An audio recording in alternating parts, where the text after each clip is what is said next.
What if I told you there was a book that claimed to be dictated to Moses on Mount Sinai by an angel himself, a book that retells the entire story of Genesis, but with details so strange and so specific that religious authorities quietly pushed it out of almost every Bible on earth? The Book of Jubilees fills in the gaps that Genesis leaves wide open. It names the wives no one ever told you about. It explains where the demons came from after the flood. It rewrites the calendar, reveals the secret history of the fallen angels, and dares to answer the questions Sunday school always left hanging. For nearly 2,000 years, it survived in the shadows, preserved in a single faraway church, long after the rest of the world tried to forget it. And tonight, we're opening it. This is a book unlike almost any other that has come down to us from the ancient world. It does not simply tell the old stories. It reaches behind them, into the spaces between the verses, into the silences that the familiar scriptures leave unspoken. And it fills those silences with details so vivid and so strange that it can feel, at times, as though you are reading a secret edition of Genesis, one written for those who wanted to know not only what happened, but how, and when, and why, and what was hidden in the gaps. It is a book about angels and demons, about giants and watchers, about secret calendars and heavenly records, about the first families of the earth, and the hidden childhood of the man who would become the father of nations. And tonight, slowly and gently, we are going to walk through all of it together. So make yourself comfortable. Dim the lights. Let your breathing slow. There is nothing you need to do now but listen, and let this ancient story carry you down toward rest. We have a long and quiet journey ahead of us, through the deep history of the world, as one forgotten book remembered it. But before you settle in, if this kind of content helps you pass the time or learn something of value, consider dropping a like and subscribe. It helps a lot. Also, let us know where you're watching from and what time it is. It really does make us feel like the global community we are. So, without further ado, let's begin, shall we? The book that almost vanished. Picture a mountain wrapped in cloud, somewhere in the high country of Ethiopia, where the air is thin and the monasteries are older than most nations. Inside one of them, behind walls that have stood for centuries, a manuscript rests in the dark, its pages brittle, its ink faded, its words almost forgotten by the world beyond those stones. While empires rose and fell, while councils met and argued over which books were holy and which were dangerous, this one quietly slipped through the cracks, banned in some places, ignored in others, burned perhaps where it could be found. And yet here, in this one forgotten corner of the world, it waited. It had a name once whispered with reverence and suspicion in equal measure. The Book of Jubilees. For most of Christian history, in Europe and the Middle East alike, this book was little more than a rumor. Ancient writers mentioned it. Early church fathers quoted from it, sometimes by name, sometimes without ever admitting where the words had come from. Scholars knew it had existed once because its fingerprints were everywhere in the margins of other texts, in the arguments of theologians, in the strange traditions that refused to die. But the book itself seemed gone, lost to fire, to neglect, to the slow erosion of centuries. A ghost of scripture, remembered only by its absence. To understand why a book disappears, you first have to understand how books survived at all in the ancient world. There were no printing presses. There were no libraries on every corner. Every copy of every text had to be made by hand, letter by letter, by a scribe bent over a desk in candlelight, often for months at a time. A single book could take a season of a person's life to reproduce. And so the books that survived were the books that someone, somewhere, decided were worth that enormous cost. The books that were copied were the books that were loved, or feared, or needed. The books that no one copied simply faded, their last fragile pages crumbling into dust, their words vanishing as if they had never been spoken at all. Jubilees, for most of the world, was a book that stopped being copied. As the centuries passed and the boundaries of official scripture hardened, this strange retelling of Genesis found itself on the wrong side of the line. It was too unusual, too bold in its claims. It said things the authorities did not want said, and it said them with a confidence that made it dangerous. And so, copy by copy, it slipped out of circulation in the lands where the church held power. By the Middle Ages, in the Latin West, it was effectively gone, but there was one place it never left. Far to the south, beyond the deserts of Egypt, beyond the cataracts of the Nile, in the highlands of Ethiopia, an ancient Christian community had been preserving its own canon of scripture since the earliest centuries of the faith. This was a church that had developed in relative isolation, holding fast to books that the rest of Christendom had set aside.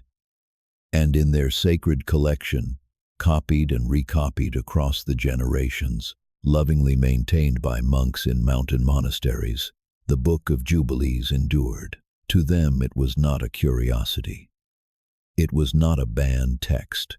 It was scripture, holy, authoritative, woven into the very fabric of their understanding of the world. They called it by another name, too.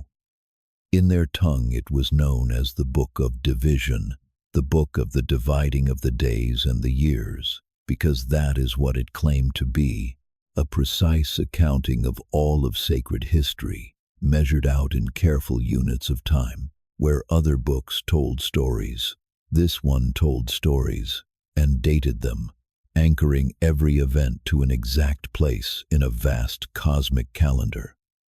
It was, in a sense, the most organized book in all of Scripture, and that obsession with time, as we will see, was at the very heart of why it was loved in one place and feared in another. For over 1,000 years, this was the situation.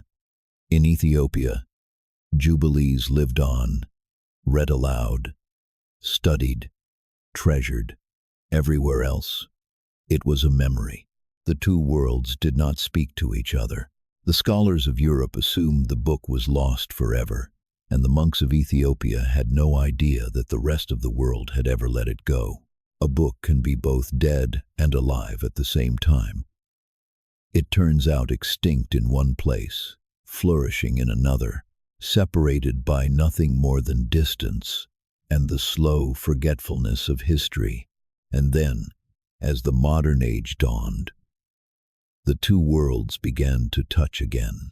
Travelers and explorers, scholars and collectors began to make their way into Ethiopia, drawn by rumors of ancient texts preserved in its monasteries. They had heard whispers that books long lost to Europe might still survive in those mountain libraries. One of those rumors was about Enoch, the strange prophetic book of fallen angels and cosmic visions. But Enoch was not the only treasure waiting in those highlands. Alongside it, in the same sacred collection, was Jubilees. When the first manuscripts finally made their way back into the hands of Western scholars, the effect was electric. Here was a book that had been considered lost for the better part of 2,000 years, suddenly whole again. Here were the words that earlier writers had only quoted in fragments, now available in full. Scholars could finally read, from beginning to end, the book that had haunted the edges of biblical history for so long. They could see for themselves what it claimed, what it added, what it dared to say about the origins of the world and the secret architecture of sacred time. And what they found astonished them. Because Jubilees was not simply a copy of Genesis.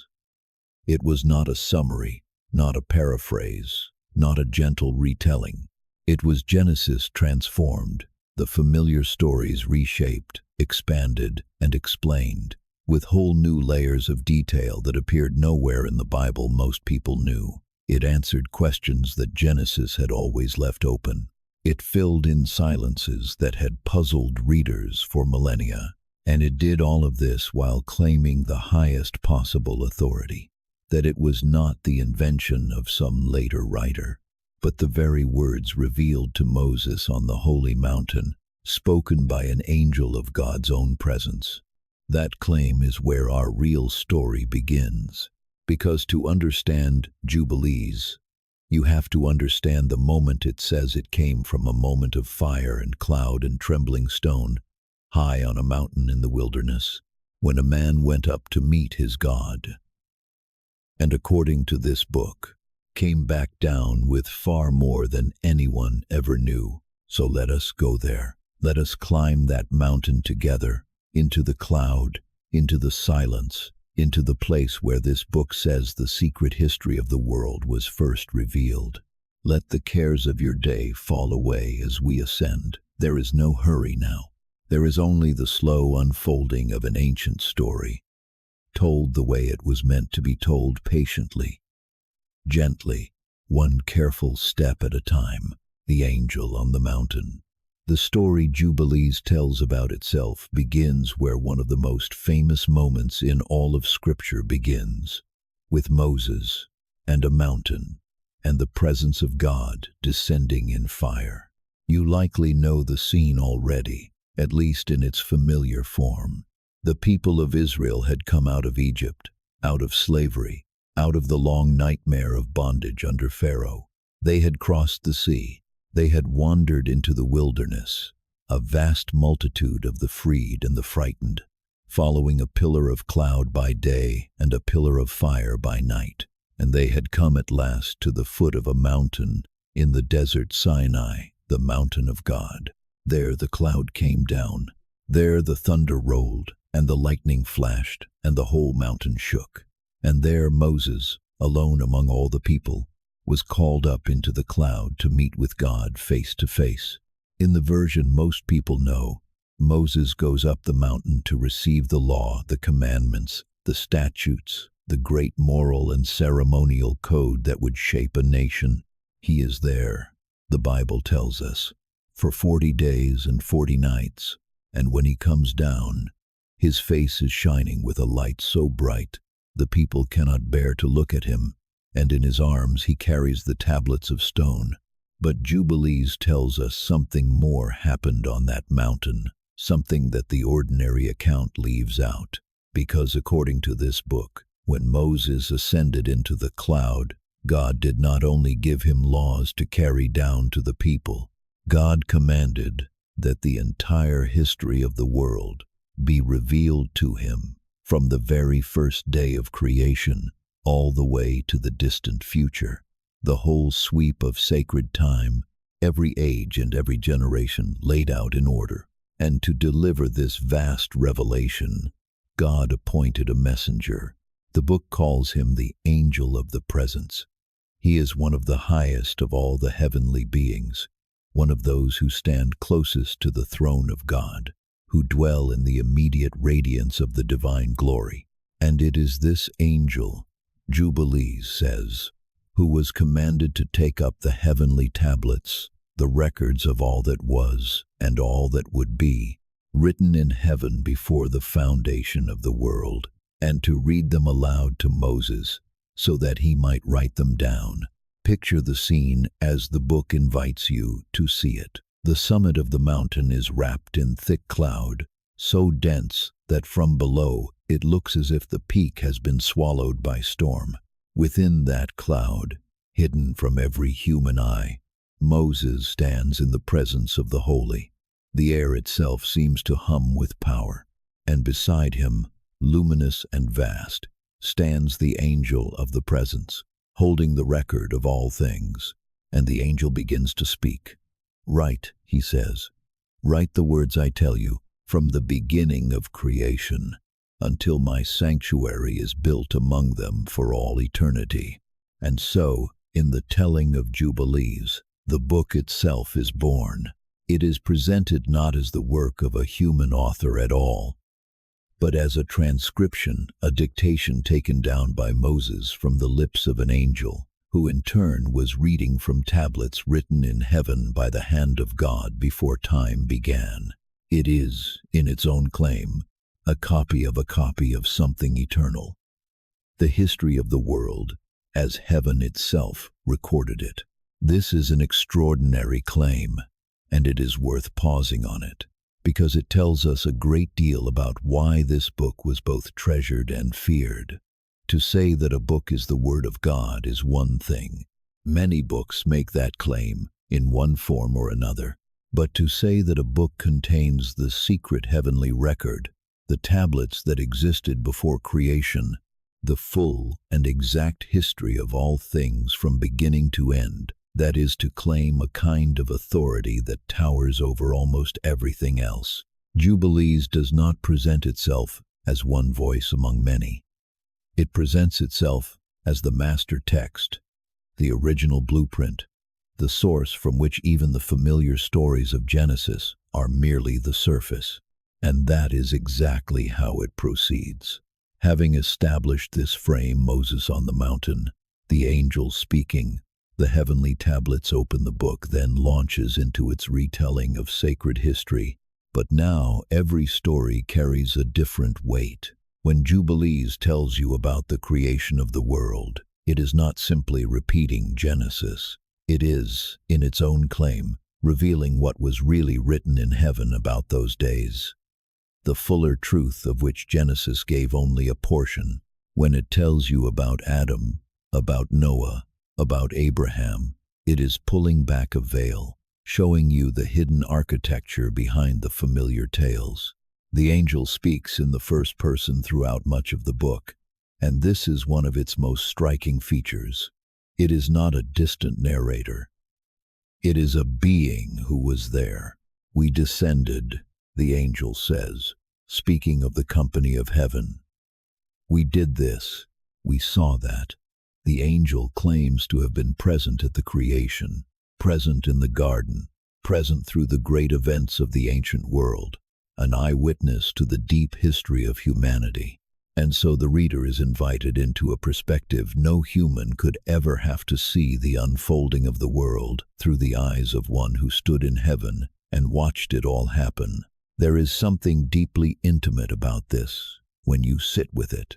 The book is offering you a companion through the whole of sacred history, a guide who was there at the beginning, who remembers what the rest of us were never told, who is willing now to walk you through it all, patiently, from the first day to the last. As you listen tonight, you might imagine that voice beside you, not hurried, not anxious, a voice older than the mountains, telling you how the world was made, and why, and what was hidden in the spaces between the words you thought you knew. But the angel's first revelation, the thing he insists upon before almost anything else, is not a story at all. It is a structure, a framework, a way of counting time. Because before Jubilees tells you what happened, it tells you how to measure when it happened, and that system of measurement is the strange and beautiful obsession that gives the book its name, and that would one day become the very reason it was condemned. To understand that, we have to talk about the calendar. And as gentle a subject as that might sound, it was, in the world of this book, nothing less than a war, the calendar war.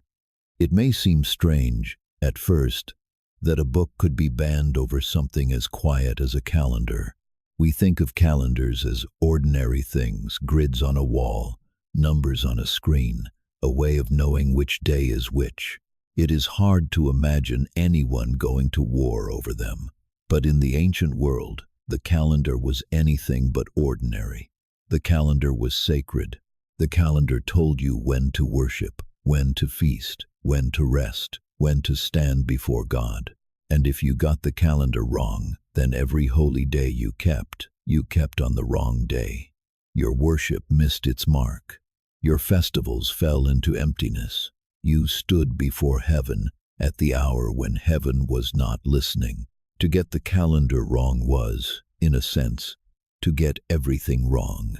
This is the heart of what Jubilees cares about more than almost anything else.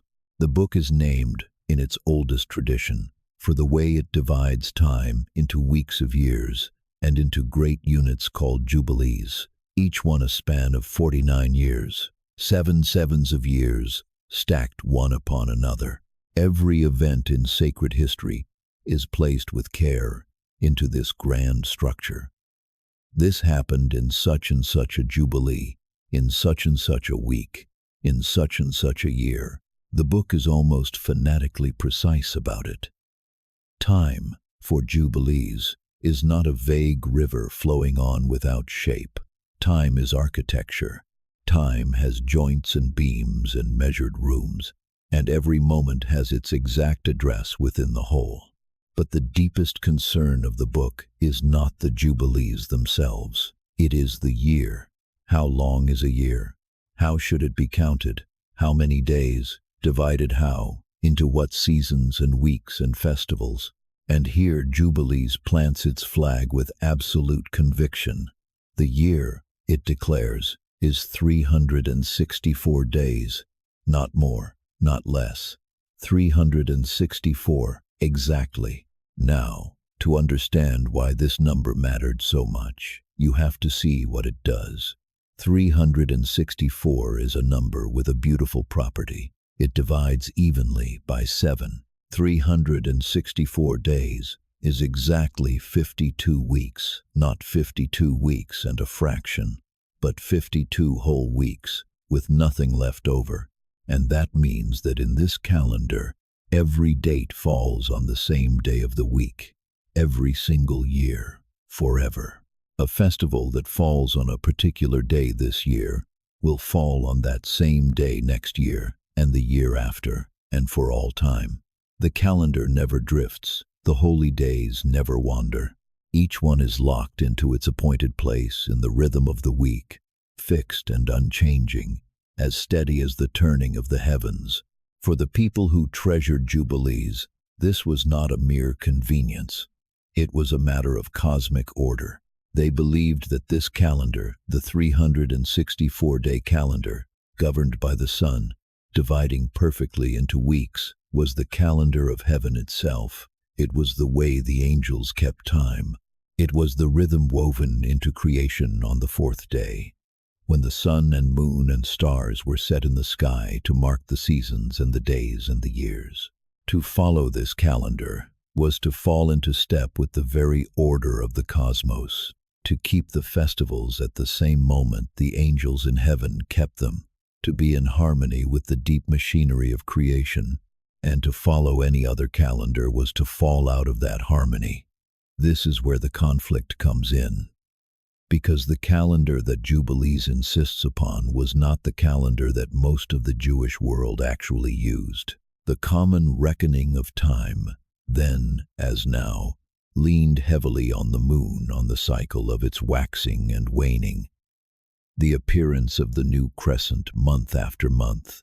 A calendar based on the moon does not divide neatly into weeks. It drifts. Its festivals move. The same holy day falls on different days of the week, in different years. And to the authors and lovers of Jubilees, this was not just a different system. It was an error, a corruption, a falling away from the true order that God had established. The book says this in the strongest possible terms. It warns, through the voice of the angel, that there will come those who observe the moon, who let it disturb the appointed times, who make the holy seasons wander from their proper places. And it treats this not as a small disagreement about technicalities, but as a profound spiritual failure, a sign of forgetting, a mark of those who have lost the true path. To keep the wrong calendar, in the world of Jubilees, was to drift away from God's order into confusion and darkness. You can begin to see, now, why this book became dangerous. Because the calendar it championed was not the calendar that won, as the centuries passed. The lunar reckoning became the established standard across the mainstream of Jewish life. The festivals were fixed by the moon. The authorities ruled in favor of the very system that Jubilees condemned. And so a book that insisted, with the full weight of angelic revelation, that the common calendar was wrong, that book became a book that contradicted the establishment at the deepest level. It did not merely offer a different opinion. It declared the mainstream practice to be a departure from the order of heaven itself. A book like that does not sit comfortably in any official collection. A book like that is an accusation. Every time it is read, it says, "You are keeping the festivals on the wrong days. Your sacred calendar is broken. You have fallen out of step with the angels." It is not hard to understand why the keepers of the mainstream tradition would find such a book uncomfortable to embrace, why it would be quietly set aside, left uncopied, allowed to slip toward the edges, and finally out of the canon altogether. There is evidence that this calendar war was real and fierce, and that it divided communities in the ancient world. Among the most remarkable discoveries of the modern age were the scrolls found in caves near the Dead Sea, the library of a community that had withdrawn from the mainstream, convinced that the temple establishment had gone astray. And among the things that community cared about most passionately was the calendar. They too kept a 364-day year. They too believed the lunar reckoning was a corruption. And among their treasured scrolls were copies of Jubilees, many of them more than almost any other book. To them, Jubilees was not a banned text. It was a banner, a book that confirmed their conviction that they, and not the establishment, were the ones keeping time in harmony with heaven. So the calendar, which seems at first such a gentle and bloodless thing, turns out to sit at the very center of the book's fate. Jubilees was loved by those who believed the mainstream had drifted from the true order, and it was set aside by the mainstream it accused. It became a casualty of one of the quietest and most consequential conflicts in all of religious history, a war not of armies, but of days and weeks and the proper counting of the year. And yet, for all its concern with structure and time, Jubilees is far from a dry book. Once it has set its calendar in place, it turns to the stories, and it tells them in ways that will surprise you. Because when Jubilees retells the book of Genesis, it does not simply repeat what you have heard. It opens doors that Genesis left closed. It walks into rooms the familiar story passed by. And the first of those rooms is the very beginning of all things, the creation of the world, told as you have never quite heard it told before. The hidden chapters of creation. When you open the Bible, most people know the story of creation is told with a kind of stately simplicity. In the beginning, God creates the heavens and the earth. Day by day, the world takes shape: light, sky, land and sea, sun and moon and stars, the creatures of the water and the air and the ground, and at last humanity, made in the image of God. 6 days of making, and on the 7th, rest.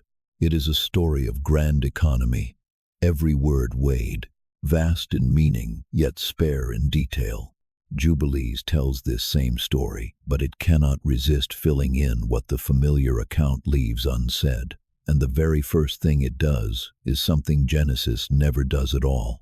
On that first day, Jubilees tells us, God did not only create the light and the darkness, the heaven and the earth and the waters.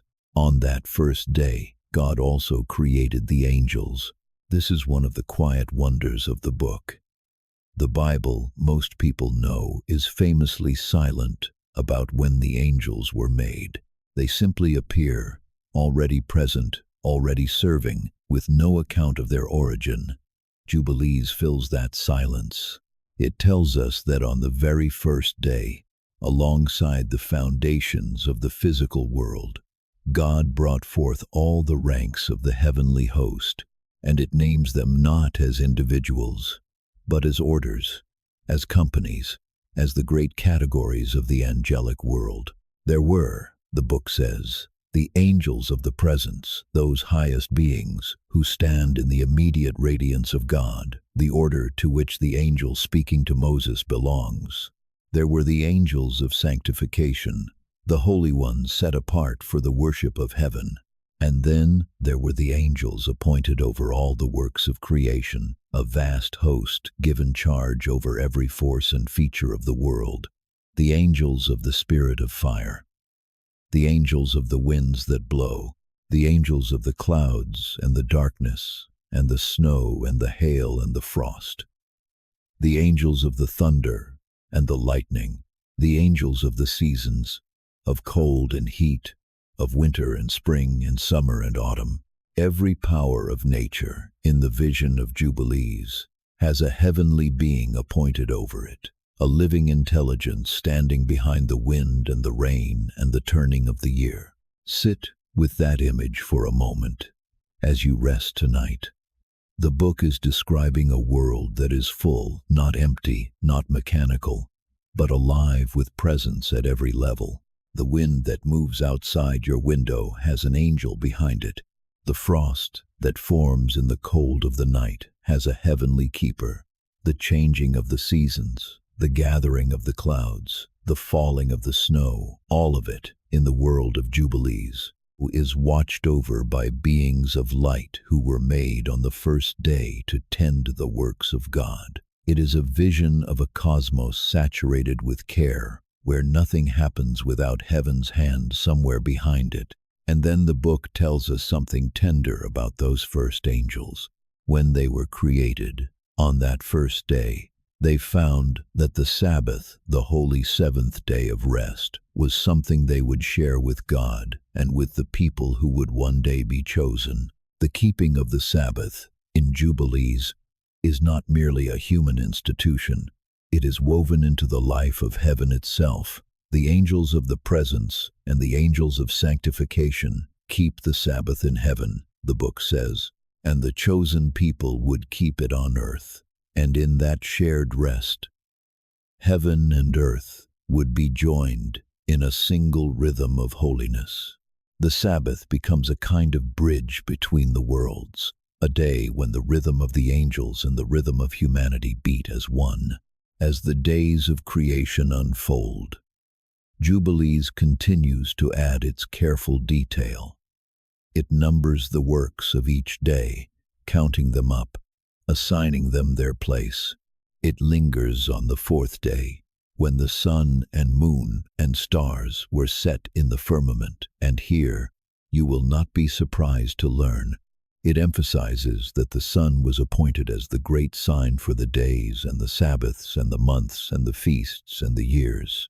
The sun, the giver of the 364-day order, is exalted as the true governor of sacred time. The calendar war is never far from the surface, even here, in the account of the heavens being hung in place. But it is when the book comes to the making of humanity and to the garden that it begins to open its most surprising doors, because Jubilees does not simply tell you that man and woman were made and placed in Eden. It tells you when, precisely when, by its careful reckoning, and it tells you things about those first days that the familiar story never mentions. According to Jubilees, Adam was created in the first week, and then, some days later, the woman was formed. The book gives an ordered account of these events, dating them within its great structure of time, and then it tells us something that no reader of Genesis alone would ever know. It tells us how long Adam and the woman waited before they entered the Garden of Eden at all. For Adam, the book says, was made first and kept for a span of days, and the woman for a span of days after that, before they were each brought into the holy garden. Eden, in Jubilees, is not merely a place. It is the holiest of places, holier than the rest of the earth. a sanctuary so sacred that one had to wait, had to be made ready before entering in. This idea that Eden was a kind of temple, the most sacred ground in all the world, runs deep through the book. The garden is described as the holy of holies of the whole earth, the dwelling place of the Lord, a sanctuary among sanctuaries, and the events that take place there carry the weight of that holiness. When the first man and woman are placed in the garden to tend it, they are, in the vision of Jubilees, serving in the most sacred space that exists, priests in the temple of the world. And here Jubilees adds one of its most curious and human touches. It tells us that Adam covered himself, that in the garden, before the fall, there was already a sense of what was fitting and what was not, a modesty woven into the order of the holy place. The book is concerned, throughout, with these questions of purity and propriety, of what belongs in a sacred space and what does not. It reads the garden not only as a paradise of innocence, but as a temple with its own sacred order, its own requirements, its own holiness that had to be honored. You begin to see, in all of this, what kind of book Jubilees really is. It is a book that cannot bear a silence. Wherever the familiar story leaves a gap, when were the angels made? How long until the garden?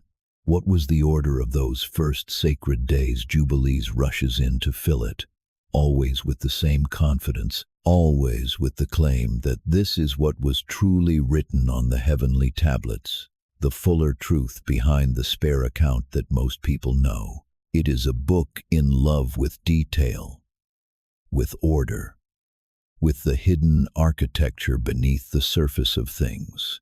But the gaps it loves most to fill are the ones that touch on people, on names, on families, on the human beings who move through the ancient stories as little more than shadows.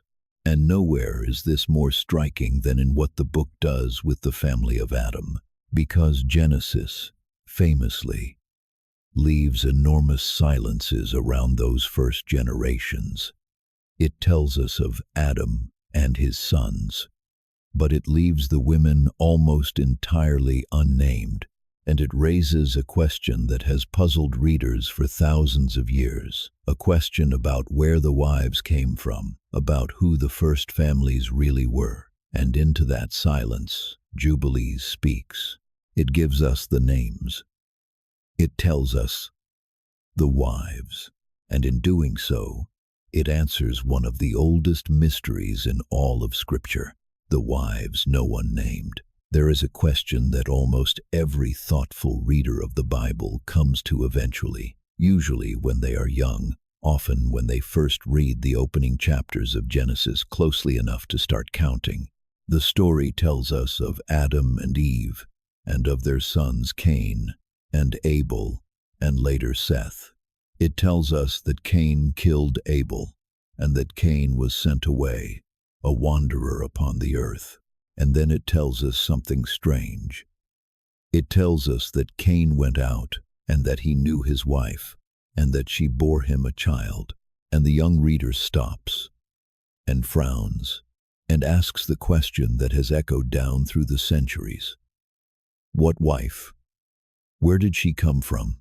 If the whole human race began with one man and one woman and their sons, then who was this woman that Cain married? The Bible, most people know, does not say.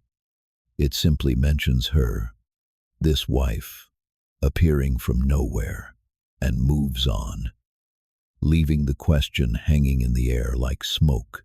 Genesis is full of these silences, especially when it comes to women. It will tell us that a man lived so many years and had sons and daughters, but it rarely names the daughters. It will tell us that a son was born, but rarely name his mother. The genealogies march forward from father to son, generation after generation, and the women who made those generations possible move through the story as shadows, present but unnamed, essential but invisible. For thousands of years, readers have wondered about them. Who were they? What were their names? What were their lives? Jubilees answers. This is one of the most remarkable things about the book, and one of the reasons it has fascinated readers across the centuries. Where Genesis is silent about the women, Jubilees speaks. It names them, wife after wife, mother after mother. The book supplies what the familiar story leaves out, filling the genealogies with the women who had been missing from them all along. And so the mystery of Cain's wife, which has puzzled readers for so long, finds its answer in Jubilees. The book tells us plainly what the logic of the story always implied, but Genesis never stated, that in those first generations, the sons of Adam married their own sisters. Adam and Eve, the book tells us, had not only sons but daughters, and it names them. There was a daughter named Awan, and it was she, Jubilees says, who became the wife of Cain. There was another daughter, named Azura, and she became the wife of Seth. The wives who appeared from nowhere in Genesis are, in Jubilees, given faces and names and places in the family. They were the daughters of the first parents, joined to their brothers, in the only way the first family could continue. To a modern ear, this answer may sound startling, even troubling, but within the logic of the ancient story, it was simply the necessary truth. If all of humanity descended from a single first pair, then the first generations had no one else to marry but one another. Jubilees does not flinch from this. It states it plainly, names the sisters, records the marriages, and moves on. It treats it not as scandal but as simple genealogy, the unavoidable arithmetic of a human race with a single origin. And in doing so, it answers the child's question that Genesis leaves forever open. But Jubilees does not stop with the family of Adam. It carries this naming forward through generation after generation. As the genealogies of Genesis march down through the ages from Adam to Seth, from Seth to Enosh, down through the long line of the ancestors before the flood, Jubilees walks alongside them, supplying at each step the name of the wife, the name of the mother, the woman who stood beside each patriarch and bore the next link in the chain. Where Genesis gives us only fathers and sons, Jubilees gives us families. It restores the women to the story. There is something quietly moving about this, when you let yourself feel it. For thousands of years, these women existed in the story only as gaps necessary, but nameless, essential, but invisible. They bore the generations that carried sacred history forward, and yet the record passed them by in silence. And here is a book that refused that silence. Here is a book that went back and gave them names, that insisted they be remembered, that wrote them into the record they had always belonged to. Whatever else Jubilees is, it is a book that did not want these women forgotten. And the names it gives are strange and beautiful, drawn from a tradition we can no longer fully trace.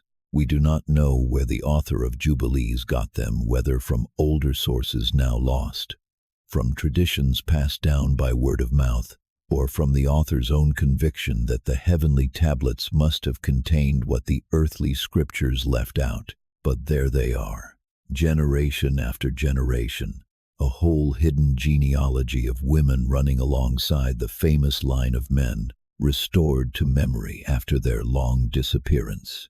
This impulse to name the unnamed, to fill the family tree, to refuse the silences of the old story, is one of the deepest currents in Jubilees, and it connects to something larger about how the book sees the world. For Jubilees, sacred history is not an abstraction. It is a family. It is a line of real people, fathers and mothers and sons and daughters, marrying and bearing children, and passing down the covenant from generation to generation. The book is intensely interested in lineage, in who descended from whom, in the precise threading of the bloodline through which the promises of God would travel down the centuries. To name the wives is to make that lineage whole. And as that lineage moves forward through the generations before the flood, it carries us toward one of the most extraordinary and unsettling stories in all of ancient tradition, a story that Genesis tells in only a few haunting verses, but that Jubilees, along with its sister Book of Enoch, blows open into a vast and terrible drama. It is the story of the days when the boundary between heaven and earth was broken, the days when angels came down, the days of the giants, and the corruption of the world, and the rising tide of violence that would finally call down the flood.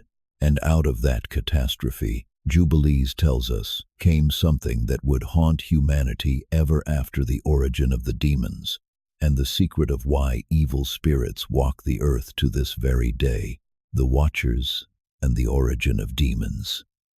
In the Bible, most people know, there is a passage so brief and so strange that many readers pass over it without quite grasping what they have just read. It comes just before the story of the flood, in a handful of verses that seem to open a door onto something vast and shadowy, and then close it again almost at once.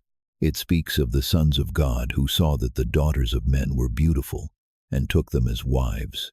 It speaks of the offspring of those unions, the mighty ones, the heroes of old, men of renown, and it speaks of giants who were in the earth in those days. And then it moves on, leaving the reader staring at a fragment of some immense and terrible story, most of which has been left untold. For thousands of years, readers have hungered to know more. What were these sons of God? Were they angels, heavenly beings who crossed a boundary they were never meant to cross? Who were the giants? And what did they do? And why does this strange passage sit right before the flood, as if it were somehow the reason the world had to be washed clean? Genesis gives only the fragment, but Jubilees, along with the Book of Enoch with which it is closely bound, gives the whole terrible tale. The book tells us that in the days of one of the ancestors before the flood, the angels of God, and here the book is explicit, these are the heavenly beings, the Watchers descended to the earth. And it tells us, at first, that they came down for a good purpose. They came, Jubilees says, to teach the children of men, to instruct humanity in righteousness and justice, to guide the human race toward goodness. This is a striking detail that the briefer accounts leave out. The descent of the Watchers did not begin as rebellion. It began as a mission. They came down to help, but something went wrong. Upon the earth, dwelling among humankind, the Watchers were drawn to the daughters of men. They saw their beauty, and they desired them, and they crossed the boundary that separated heaven from earth, the immortal from the mortal, the angelic from the human. They took wives from among the daughters of men. And from those forbidden unions, something monstrous was born. The children of the Watchers were the giants beings that were neither fully angel nor fully human, but a terrible mixture of both. They were enormous, towering, possessed of strength and appetites beyond anything the world had seen. And as they grew, they became a plague upon the earth. Jubilees describes a world descending into horror. The giants consumed everything, and when the produce of the land was not enough, they turned upon the animals, and then upon humanity itself, and finally upon one another. The earth filled with violence. The whole creation was corrupted. Bloodshed and cruelty spread across the world like a stain, until the cry of the suffering earth rose up to heaven. And there was more. For the Watchers, in their fall, had not only taken wives, they had taught humanity things that were never meant to be known: forbidden knowledge, secret arts, the making of weapons and the casting of spells, and the reading of omens, knowledge that turned the human heart toward violence and corruption. The world was being poisoned, not only by the giants and their appetites, but by the dark wisdom the fallen Watchers had let loose upon it. Then heaven acted. Jubilees tells us that the holy angels, those who had remained faithful, looked down upon the ruin of the earth, and reported it before the throne of God, and judgment was decreed. The watchers who had fallen were seized and bound. They were cast down into the depths of the earth, into places of darkness and imprisonment, there to be held until the great day of judgment at the end of all things. Their reign of corruption was ended. The teachers of forbidden knowledge were chained in the dark. But the giants, their monstrous children, posed a different problem. And here Jubilees tells us something that the briefer accounts never reveal, something that opens a door onto one of the deepest mysteries of the ancient world. For the giants were destroyed. They fell upon one another in slaughter, and the flood swept away what remained, and their enormous bodies perished from the earth. But the giants were not only bodies, born of the union of angel and human. They were beings of a divided nature, flesh from their mortal mothers, and spirit from their immortal fathers. And when their bodies died, their spirits did not die with them. These spirits, the disembodied spirits of the dead giants, remained upon the earth. They could not ascend to heaven, for they were tainted by their earthly birth. They could not rest in the depths, for they were not as the watchers were. They were trapped in between, homeless, bodiless, wandering.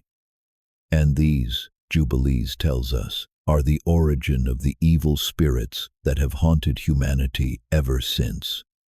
These are the demons, not fallen angels, exactly, but something stranger and more pitiable, the restless ghosts of the giant dead, the leftover spirits of that terrible age, condemned to wander the earth without bodies, seeking to corrupt and afflict the living.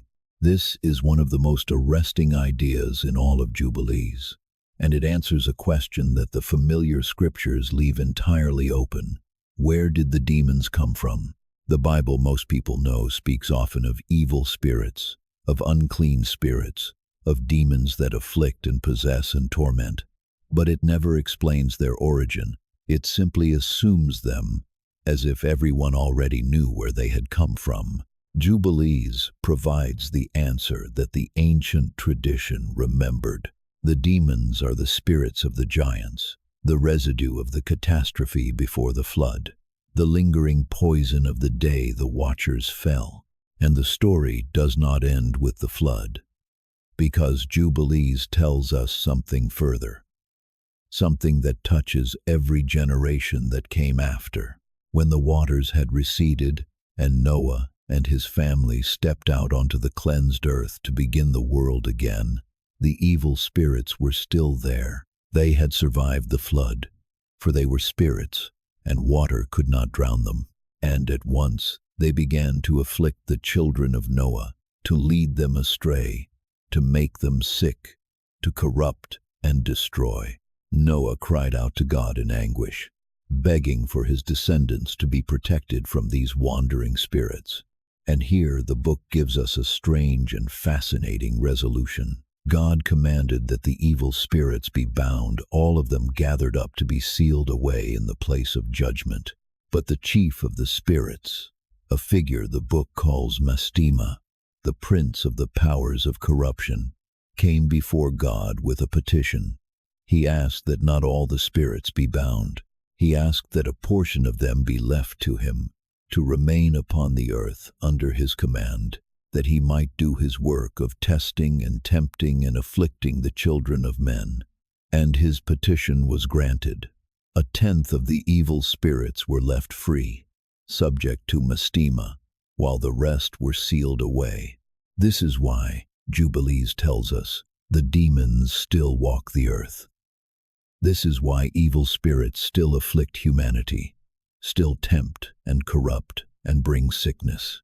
They are the remnant that was left to Mastema after the flood, the portion permitted to remain, the lingering shadow of the age of the watchers. Pause on the strangeness of that idea for a moment.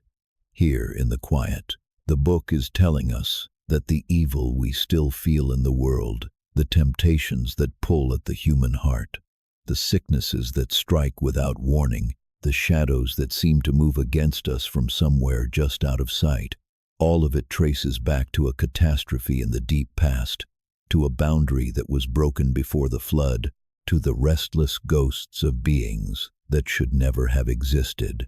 The demons, in this vision, are not some separate creation of darkness. They are the wreckage of an ancient disaster, the leftover spirits of a ruined age, wandering still, homeless still, condemned to drift through a world that has long forgotten where they came from. There is something almost sorrowful in it, a sense that the evil which troubles us is itself a kind of ruin, a brokenness left over from a wound in the foundations of the world. And to help Noah's descendants against them, God commanded that one of the holy angels teach Noah the secret of healing, the knowledge of medicines and remedies drawn from the plants and herbs of the earth, so that humanity would have a defense against the afflictions of the spirits. That secret knowledge, the medicine of Noah, the healing arts revealed by an angel to protect humanity from the demons, became, in the tradition of Jubilees, the foundation of all healing wisdom. And it is to that strange and beautiful story, the story of the Book of Healing, that Noah is said to have received and passed down to his children, that we turn next. For if the fall of the Watchers was the origin of disease and corruption, then the medicine of Noah was heaven's answer, a gift of mercy in the aftermath of catastrophe, a light kindled against the darkness that the fallen ones had loosed upon the world. Noah's secret book of healing. We tend to remember Noah for one thing only: the ark, the flood, the animals 2 by 2, the long rain, the dove returning with an olive leaf, the rainbow set in the clouds as a sign of mercy. It is one of the most beloved and most painted stories in all of human memory. And for most people, that is where Noah's story begins and ends. He built a boat, he survived the flood, and then he faded into the background of sacred history. But Jubilees gives Noah a second story, one that the familiar account barely touches, and it is a story of healing. Because after the flood, as we have seen, the world was not entirely cleansed. The evil spirits remained the wandering ghosts of the giants, a portion of them left free under the prince Mastema to afflict and corrupt the new humanity. And these spirits fell upon the children and grandchildren of Noah, leading them into error, striking them with sickness, working to destroy the renewed human race almost as soon as it had begun. Jubilees describes Noah's anguish at this. He had survived the great catastrophe. He had been chosen, preserved, set apart to begin the world anew. And now he watched as the unseen spirits crept among his descendants, sickening them, leading them astray, threatening to undo everything the flood had been meant to accomplish. So Noah did what the righteous in this book always do in their distress. He prayed. He cried out to God, pleading for his children and his children's children to be guarded from the spirits, asking that the afflicting powers be restrained, that his descendants be given some protection against the invisible enemies that surrounded them. And God answered. As we have seen, the great mass of the evil spirits were ordered bound, sealed away in the place of judgment, with only a portion left free under Mastema. But God did more than restrain the spirits. He provided a remedy. He commanded one of the holy angels, one of the faithful watchers who had not fallen, to come to Noah and to teach him. And what the angel taught him was medicine. This is one of the most beautiful passages in all of Jubilees. The angel, the book tells us, instructed Noah in the healing arts. He taught him the properties of the plants and the herbs and the trees and the roots of the earth, which ones could heal, which could soothe, which could drive back sickness and counter the afflictions of the spirits. He revealed the secret correspondences between the ailments that troubled humanity and the remedies that grew, all unnoticed, in the green and growing world. He opened to Noah the hidden pharmacy of creation, the medicine that God had woven into the plants of the earth against the day it would be needed. And Noah, the book tells us, wrote it all down. He took the knowledge the angel gave him, the whole secret science of healing, and he set it in a book. This is the Book of Healing, the medical wisdom of Noah, recorded in writing so that it would not be lost. And he gave this book to his son Shem, to the son from whom, in the reckoning of Jubilees, the chosen line would descend. The healing knowledge was passed down, handed from father to son, preserved as a sacred inheritance, a gift of mercy carried forward through the generations. There is something deeply moving in this image. Think of what it means. The fall of the Watchers had brought forbidden knowledge into the world, the dark arts of weapons and spells and corruption, knowledge that turned the human heart toward violence. But here, in answer, heaven gives a different kind of knowledge, not knowledge that destroys, but knowledge that heals, not the secret of the sword, but the secret of the herb, where the fallen ones had taught humanity to harm.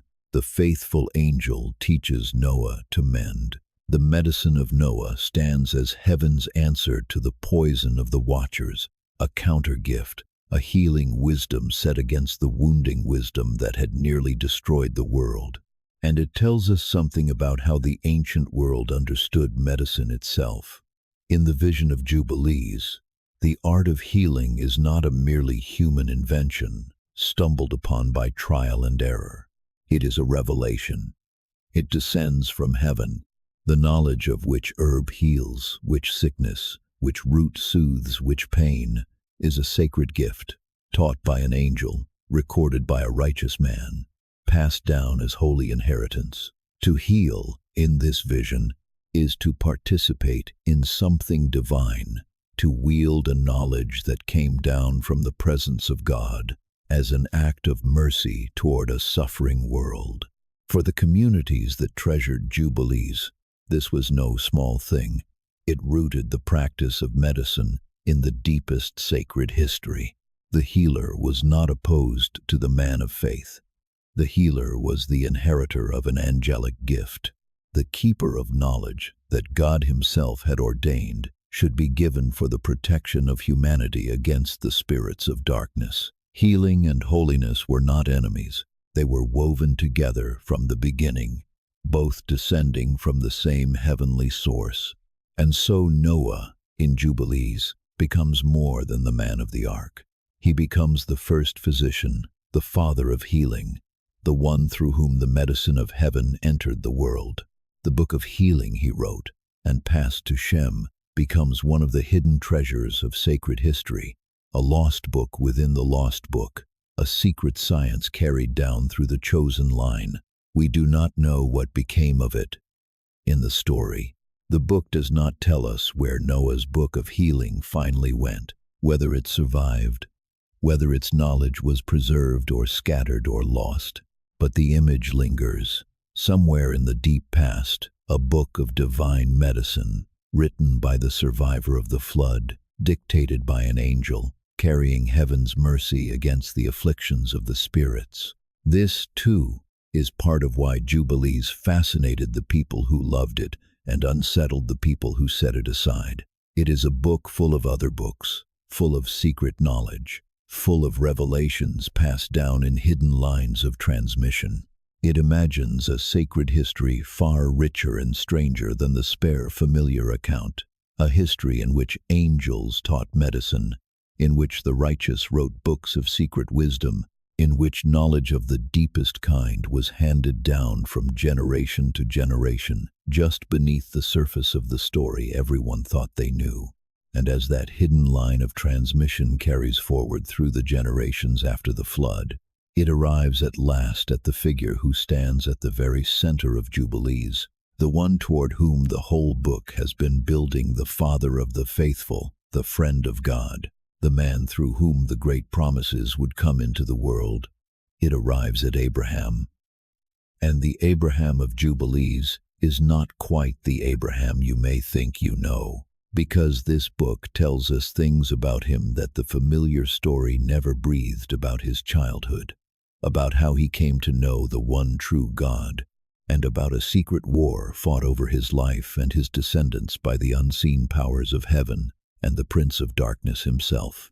The dividing of the earth, between the flood and the calling of Abraham, the familiar account moves quickly. There is the strange and famous episode of the Great Tower, where humanity, united in a single language, sets out to build a tower reaching to the heavens and is scattered and confounded for its pride. And there are the long genealogies, the tables of the nations, tracing how the descendants of Noah spread across the earth and became the peoples of the world. It is a section that many readers pass over quickly, a bridge between the great stories. But Jubilees, characteristically, slows down here and fills this bridge with detail and meaning that the familiar account never supplies. After the flood, the book tells us, Noah did something solemn and deliberate. Knowing that his descendants would multiply and spread across the earth, he divided the world among his 3 sons, Shem, Ham, and Japheth, apportioning the lands of the earth between them, assigning to each son and his descendants the regions they would inhabit. Jubilees describes this division in remarkable geographical detail, tracing the boundaries of the portions, naming the territories, mapping out how the whole earth was distributed among the branches of Noah's family. It is one of the most detailed ancient attempts to map the peopling of the world, to show how the single family that survived the flood became the many nations of the earth. And the book treats this division as sacred and binding. Noah, in Jubilees, makes his sons swear an oath to honor the division, to keep to their appointed portions, not to seize one another's lands. The apportioning of the earth is not merely practical, it is covenantal, sworn before God, woven into the sacred order of things. Each people has its place, assigned by the Father of all the post-flood world, sealed by oath. And the book notes, with sorrow, how this sacred division would later be violated, how peoples would seize lands not assigned to them, transgressing the oath of Noah, bringing conflict and disorder into the world. The troubles of the nations, in this vision, trace back in part to the breaking of that ancient and holy division of the earth. Jubilees gives special attention to the portion of Shem, the son from whom the chosen line would descend, and it tells us something beautiful, that the land which would one day be the land of promise, the holy land at the center of the earth, fell within the portion of Shem. The book describes this central land as the navel of the earth, the holiest of regions, the place where the dwelling of God would one day be established. Even in the dividing of the earth among Noah's sons, the sacred geography of the future was being laid down, the holy land set apart, assigned to the line through which the promises would come. Nothing in Jubilees is accidental. Even the map of the nations is woven into the great plan written on the heavenly tablets. Then comes the story of the Great Tower. And here, too, Jubilees adds its own coloring. The book describes how humanity, in the generations after the flood, gathered together and set out to build a city and a tower whose top would reach to the heavens, an act of pride, of ambition, of humanity reaching beyond its place. The book describes the tower in vivid terms, telling of the long years spent building it, the height to which it rose, the vast labor poured into it.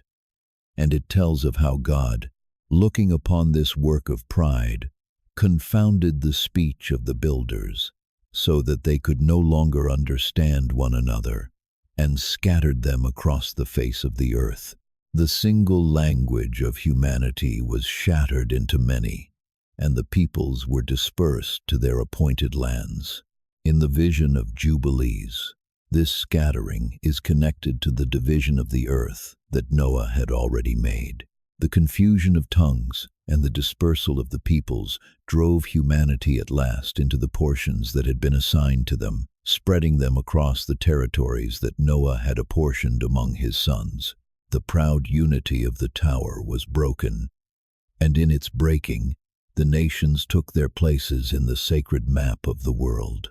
Even this act of judgment served the larger order, driving the peoples into their appointed homes.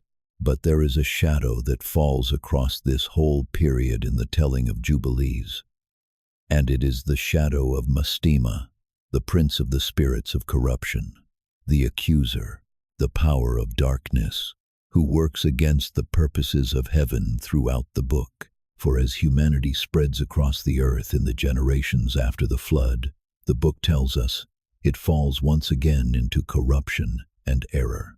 The spirits left free under Mastema lead the nations astray. They turn the peoples toward idolatry, toward the worship of images and of the demons that lurk behind them. The error that Abraham would later break free from the idolatry that had swallowed the whole world is shown to be the work of Mastema and his spirits, leading the scattered nations away from the true God into the worship of false ones. This is the dark backdrop against which the calling of Abraham takes on its full meaning. The world after the flood, in the vision of Jubilees, had fallen once more into corruption, the nations scattered and led astray, idolatry spreading across the earth, the spirits of Mastema turning humanity away from its Creator.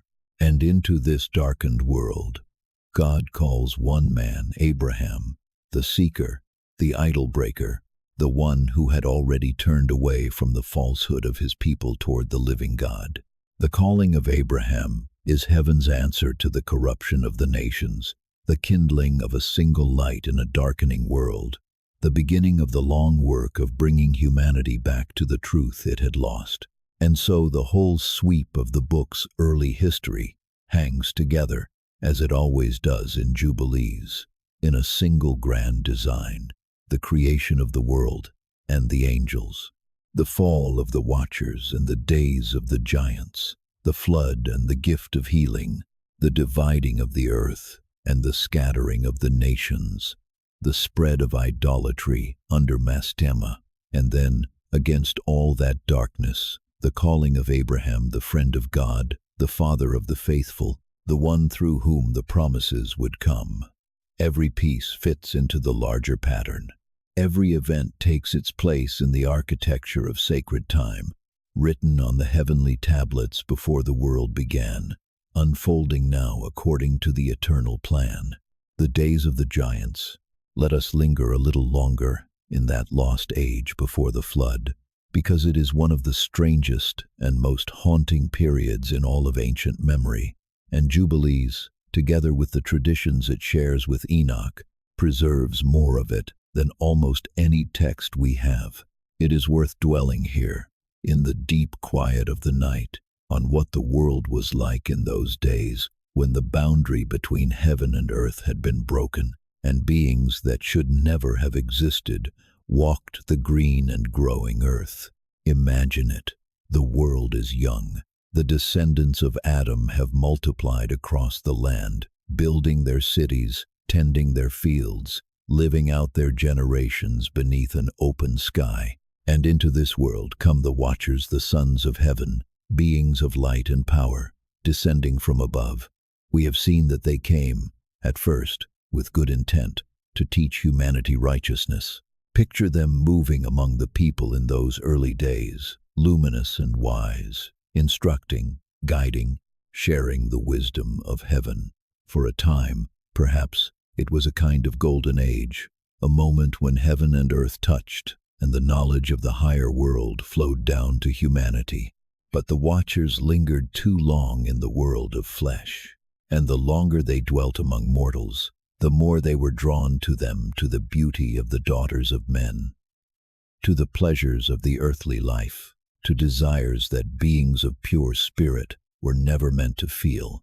And one by one, then in their multitudes, they fell, they took wives, they bound themselves to mortal women, They crossed the boundary that the order of creation had established between their kind and ours, and in crossing it, they corrupted both themselves and the world. The offspring of these unions were the giants and Jubilees. With Enoch, gives us a picture of them that is genuinely terrifying. They were not merely large. They were vast, towering, monstrous in their hunger and their strength. They grew with a speed and to a size that nature could not sustain, and their appetites were without limit.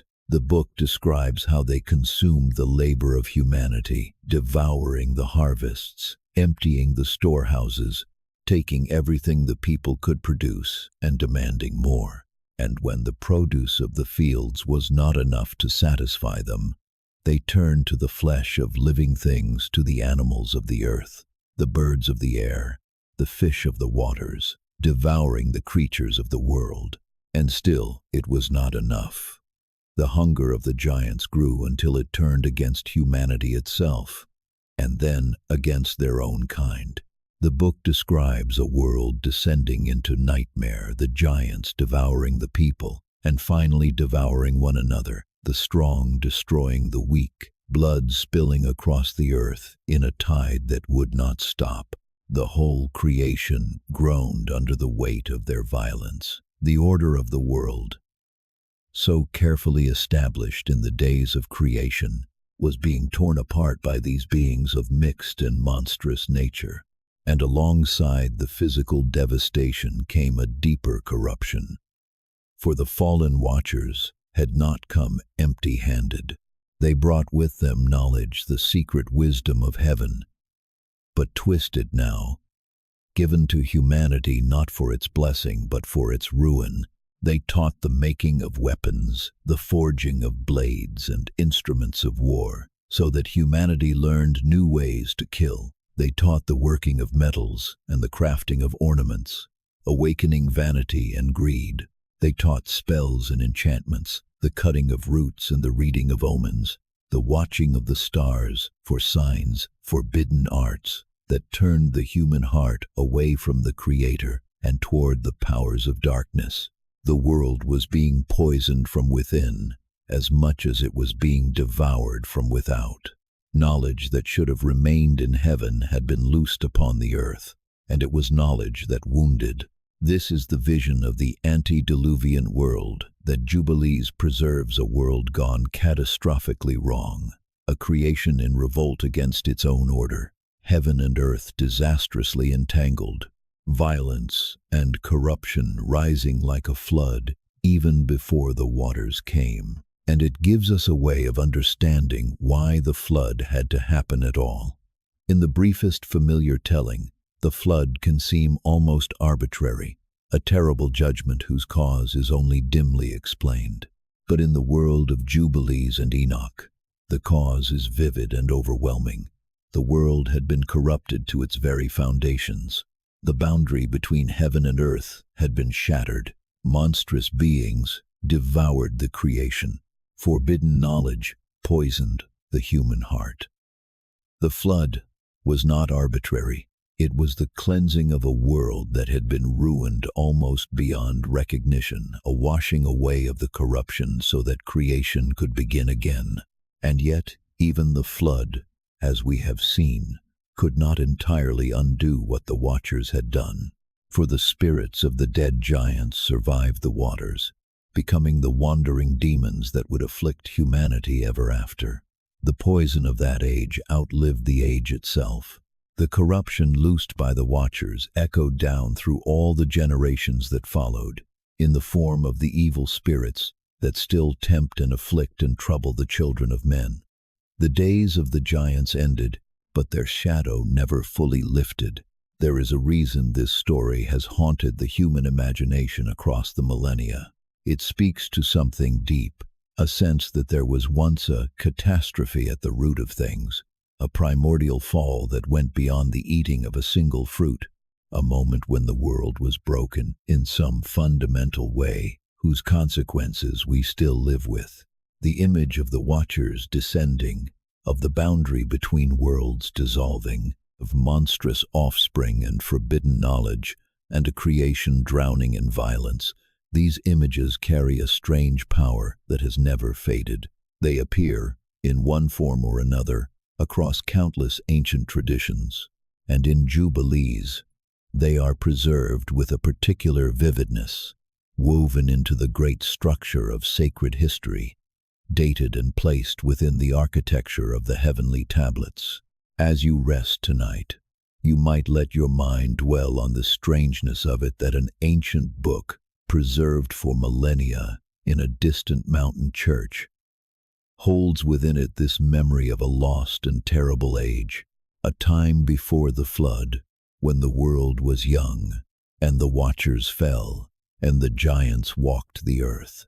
It is a story of how good intentions curdled into catastrophe, how knowledge meant to bless became a curse, how the crossing of a sacred boundary unleashed a ruin that took a flood to cleanse.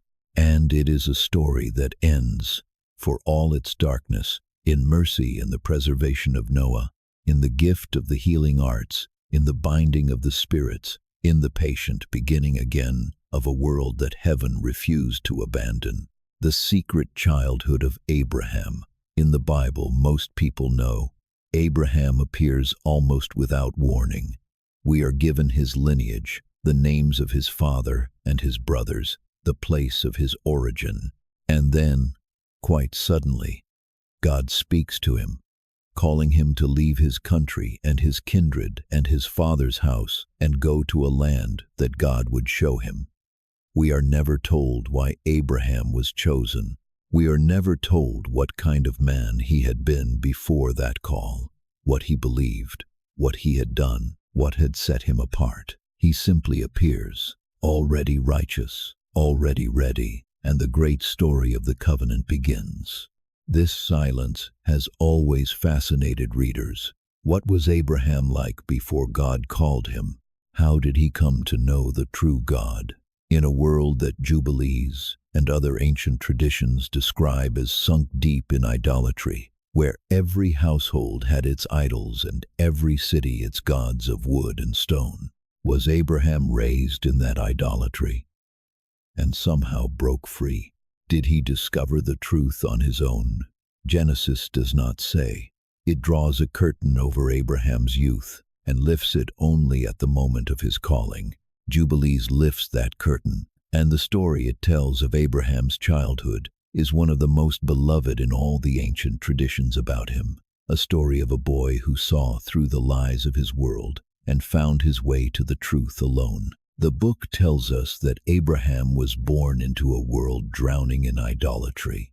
His own father, Terah, was a maker and servant of idols, bound to the worship of images, as was everyone around him.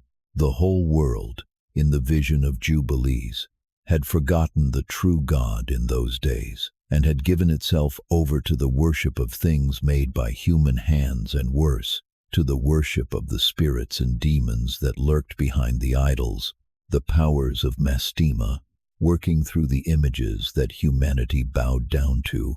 But from his earliest years, the book tells us, Abraham was different. Even as a child, he began to separate himself from his father, to question the worship of idols, to seek after the God who had made heaven and earth. He looked at the images of wood and stone, and saw that they were nothing, that they could not speak, could not move, could not save, and his heart turned away from them toward the one true God, the Creator, the living God who stood behind all things. Jubilees gives us a vivid picture of the young Abraham's struggle against the idolatry of his world. In one striking episode, the book tells how Abraham, grieved by the foolishness of idol worship, took a bold and dangerous step. He set fire to the house of idols, the temple where the images were kept and served. He burned it and all the idols within it. And when his brother rushed in to save the idols from the flames, he too perished in the fire, a casualty of his devotion to the false gods. It is a dramatic and terrible scene. A young man so consumed with zeal for the truth that he strikes a blow against the whole apparatus of idolatry, with tragic consequences. There is another tradition the book preserves about Abraham and the birds. In those days, Jubilees tells us, the demonic powers afflicted humanity in many ways, and one of their afflictions came in the form of ravens and birds that would descend upon the fields and devour the seed before it could grow, bringing famine and ruin. The young Abraham, the book says, drove these birds away standing in the fields, turning them back by the dozens and the hundreds, protecting the seed so that it could grow. And in doing so, he won a kind of victory over the powers of corruption. Even as a youth, he is shown to us as one who, from the very beginning, stood against the forces of darkness that had enslaved the world. What emerges from these stories is a portrait of Abraham as a seeker, a man who was not simply chosen at random, but who had spent his whole life turning toward the truth, breaking free from the idolatry of his people, searching for the living God in a world that had forgotten him. By the time God calls him in the familiar story, the Abraham of Jubilees has already proven himself. He has already rejected the idols. He has already sought the Creator. He has already stood against the powers of darkness. The call in this telling is not the beginning of Abraham's faith. It is the reward of a faith already long in the making. And the book gives us tender scenes of Abraham reaching out even to his own father, pleading with Terah to abandon the idols, to turn from the worship of images to the worship of the true God.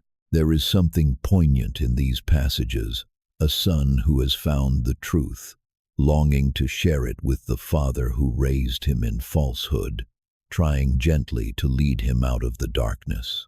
Jubilees shows us an Abraham who is not only a seeker but a witness, one who, having found the truth, cannot keep it to himself, but must try to bring others with him into the light. This is the Abraham that Genesis never quite shows us, the young man, the seeker, the idol breaker, the one who found God before God called him. It is a portrait that has shaped how countless generations have imagined the father of the faithful, and it comes to us largely through books like Jubilees, which dared to fill the silence that the familiar scripture left around Abraham's youth. But Jubilees does more than tell us about Abraham's childhood.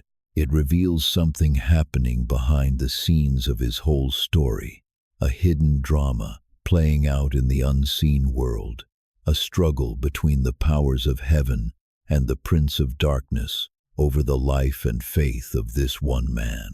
And nowhere does this hidden drama come into sharper focus than in the most terrible and famous test of Abraham's life, the moment when God commanded him to take his beloved son, his only son, the son of the promise, and offer him up as a sacrifice. Because Jubilees tells us something about that dark command that the familiar story never reveals, that behind it stood the prince Mastema, and that the binding of Isaac was not only a test from God, but a challenge thrown down by the accuser himself. The accuser and the test. There is no story in all of Scripture more wrenching than the one that tradition calls the binding of Isaac. You likely know it. After all the years of waiting, after the long barrenness and the impossible promise, Abraham and Sarah are at last given a son, Isaac, the child of laughter, the son of their old age, the one through whom all the great promises of God are to be fulfilled. He is everything to them. He is the future, the covenant, the meaning of their whole long journey. And then God speaks and asks for him back. Take your son, the command comes, your only son, the one you love, and go to a mountain and offer him there as a burnt offering. It is a command that defies everything, every promise, every feeling, every sense of what a good God could possibly ask. And yet Abraham rises early in the morning and saddles his donkey and takes his son and sets out for the mountain, carrying the fire and the knife, to do the most terrible thing a father could ever be asked to do. In the familiar story, This is presented as a test from God, a trial of Abraham's faith and obedience, the supreme proof of his trust.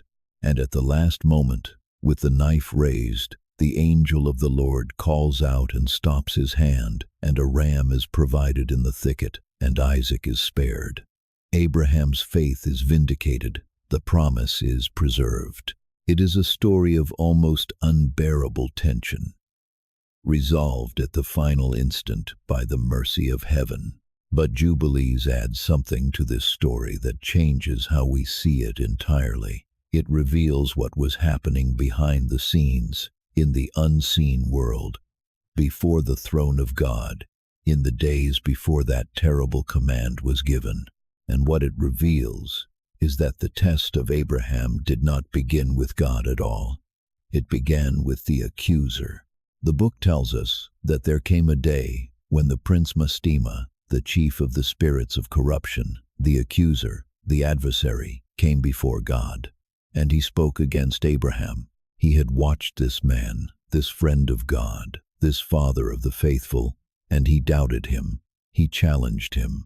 Abraham loves his son, Isaac, Mastema said in effect, more than anything in the world. He delights in him above all else. Command him to offer up his son as a sacrifice, and then you will see whether he is truly faithful, whether he will obey even this, or whether his love for the boy is greater than his love for God. If this pattern sounds familiar, it should. It is the same shape as the challenge that opens the book of Job, where the accuser comes before God and questions whether a righteous man's faith is real and is permitted to test it through suffering. Jubilees casts the binding of Isaac in the same frame. The command to sacrifice Isaac in this telling is not simply God's own idea. It is God's response to a challenge from the accuser, a challenge thrown down by Mastema, who doubted that Abraham's faith could survive the loss of the son he loved. This changes the whole texture of the story. In the familiar account, we are left to wonder why a good God would ask such a thing, and the question can trouble the heart. But in Jubilees, the command takes its place within a larger drama. Heaven knows what Abraham is. The accuser does not believe it. And so the test is permitted not because God doubts Abraham, but because the accuser does. And Abraham's faithfulness must be displayed, proven before the watching powers of the unseen world, vindicated against the slander of the adversary. And so Abraham goes up the mountain, not knowing any of this. He cannot see the accuser. He cannot see the challenge that has been thrown down in heaven. He knows only the terrible command and his own determination to obey it, whatever it costs him. He carries the fire and the knife. He builds the altar. He binds his son. He raises the blade. And, at the very last instant, the voice from heaven stops him. And Jubilees tells us that in that moment, the accuser was put to shame. Mastema, who had challenged Abraham's faith, was confounded and defeated, his slander disproven, his doubt answered by the unshakable obedience of the Father of the faithful. There is something profound in this vision. It tells us that the trials of the righteous are not always what they appear to be from the inside. Abraham experienced the binding of Isaac as a command from God, dark and inexplicable, but behind it, unseen, lay a larger contest, a vindication of his faith before the powers of heaven, a defeat of the accuser who had doubted him. The suffering had a meaning that the sufferer could not see. The test was real.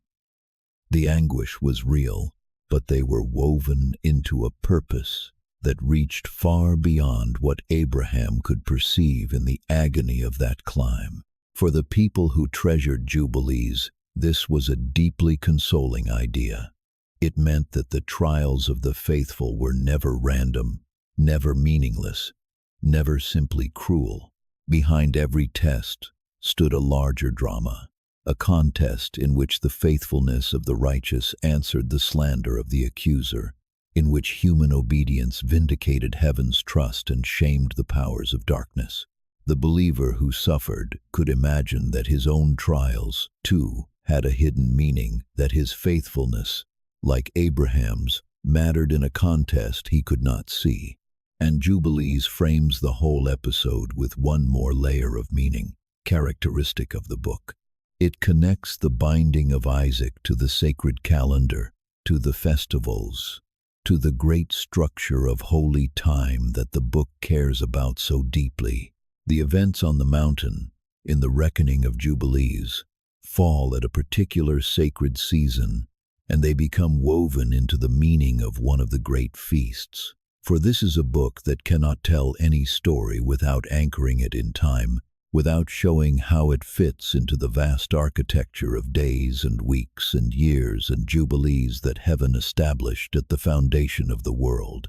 And it is to that architecture, to the festivals, the holy days, the sacred rhythm that Jubilees traces back to the very beginning of creation that we turn now, because one of the boldest claims of this book is that the great feasts of sacred history were not invented late by human hands, but were written into the order of heaven from the start, and kept by the angels before any human being ever observed them.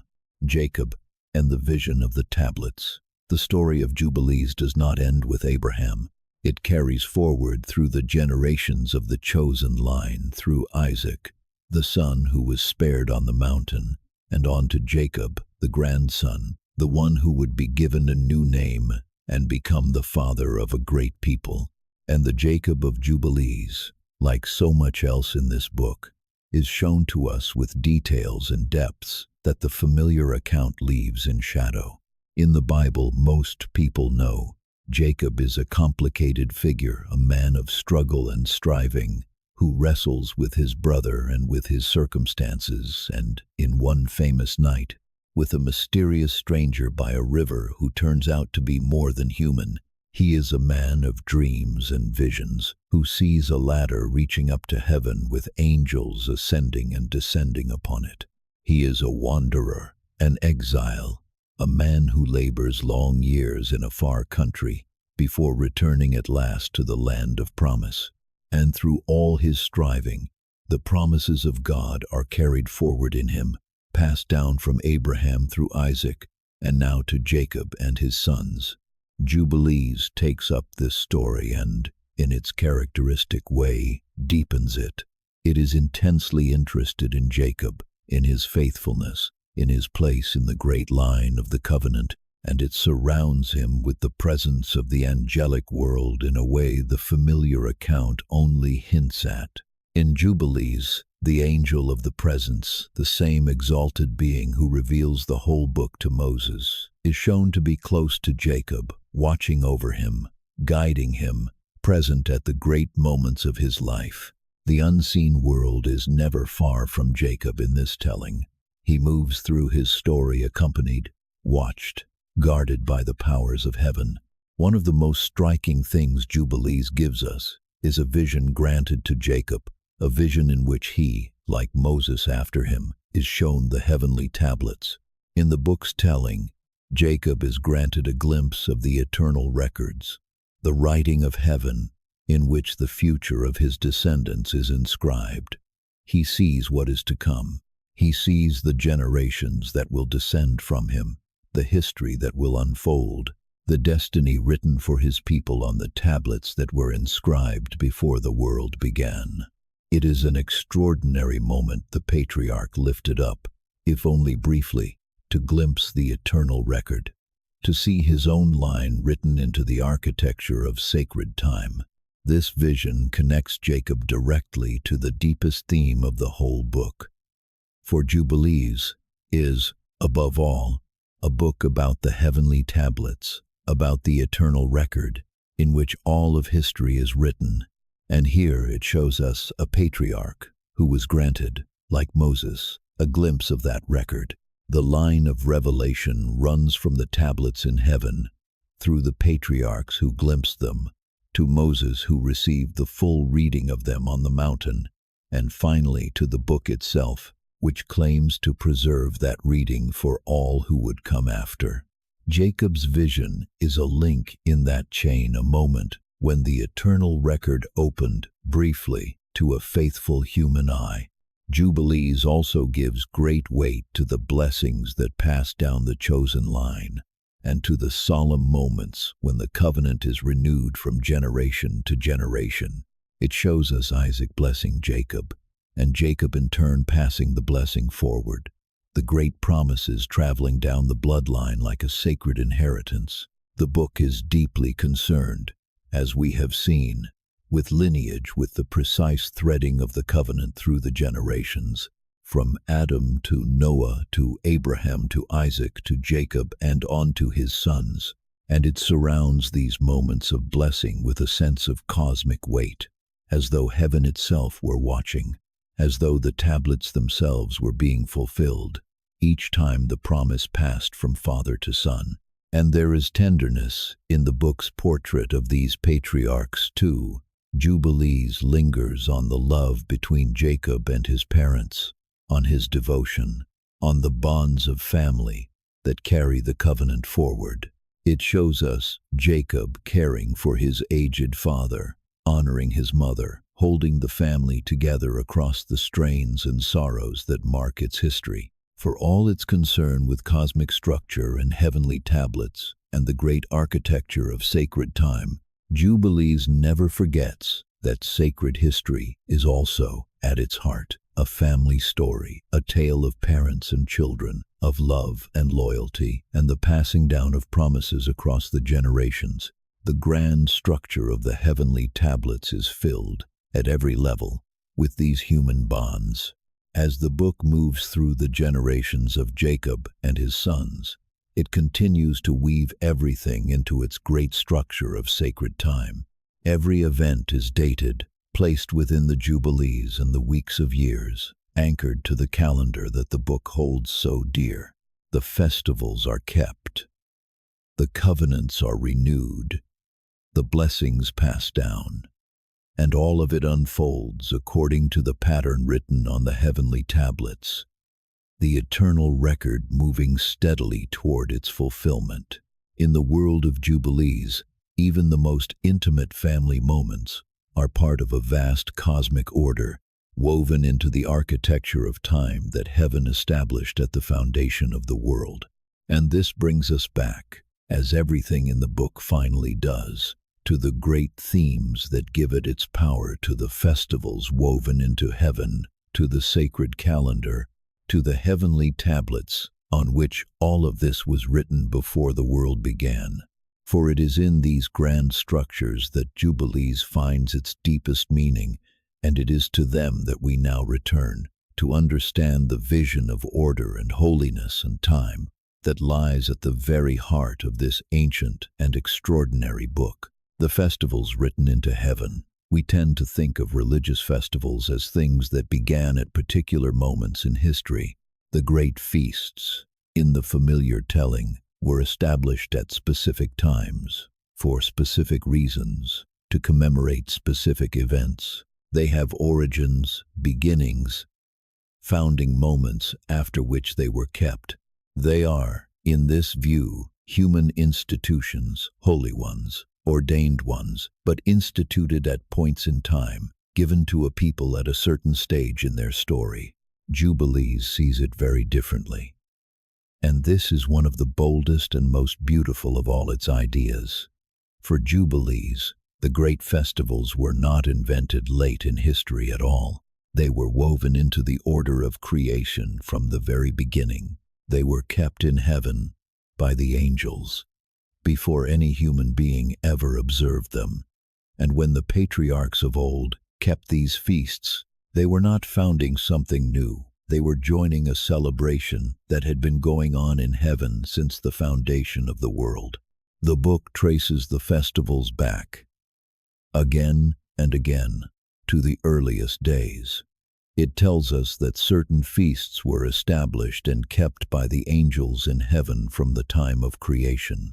It shows the great patriarchs, Noah, Abraham, and the others keeping these feasts, observing them, celebrating them long before the familiar account says they were instituted.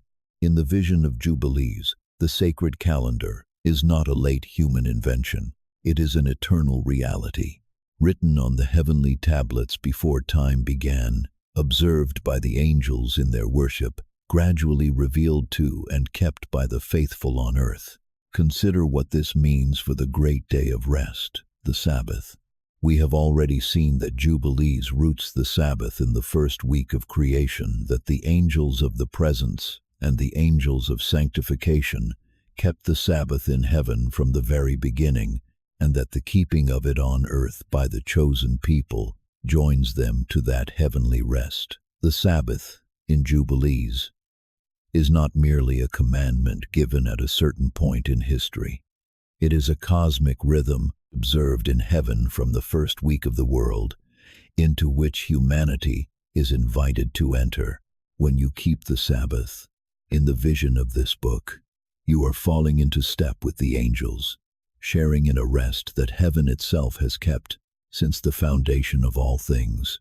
And the same is true of the great feasts. Jubilees describes the Feast of Weeks, the festival of the first fruits of the harvest, as one of the most ancient of all, kept in heaven from the days of creation and observed on earth by the patriarchs across the generations. It connects this feast to the great covenants of sacred history, to the solemn moments when God bound himself to humanity in promise. The feast becomes, in Jubilees, a celebration not merely of harvest but of covenant, of the binding ties between heaven and earth, renewed season after season, year after year, in the steady rhythm of the sacred calendar. There is a profound vision of the world embedded in all of this. For Jubilees, the festivals are not arbitrary. They are not human customs that might have been otherwise.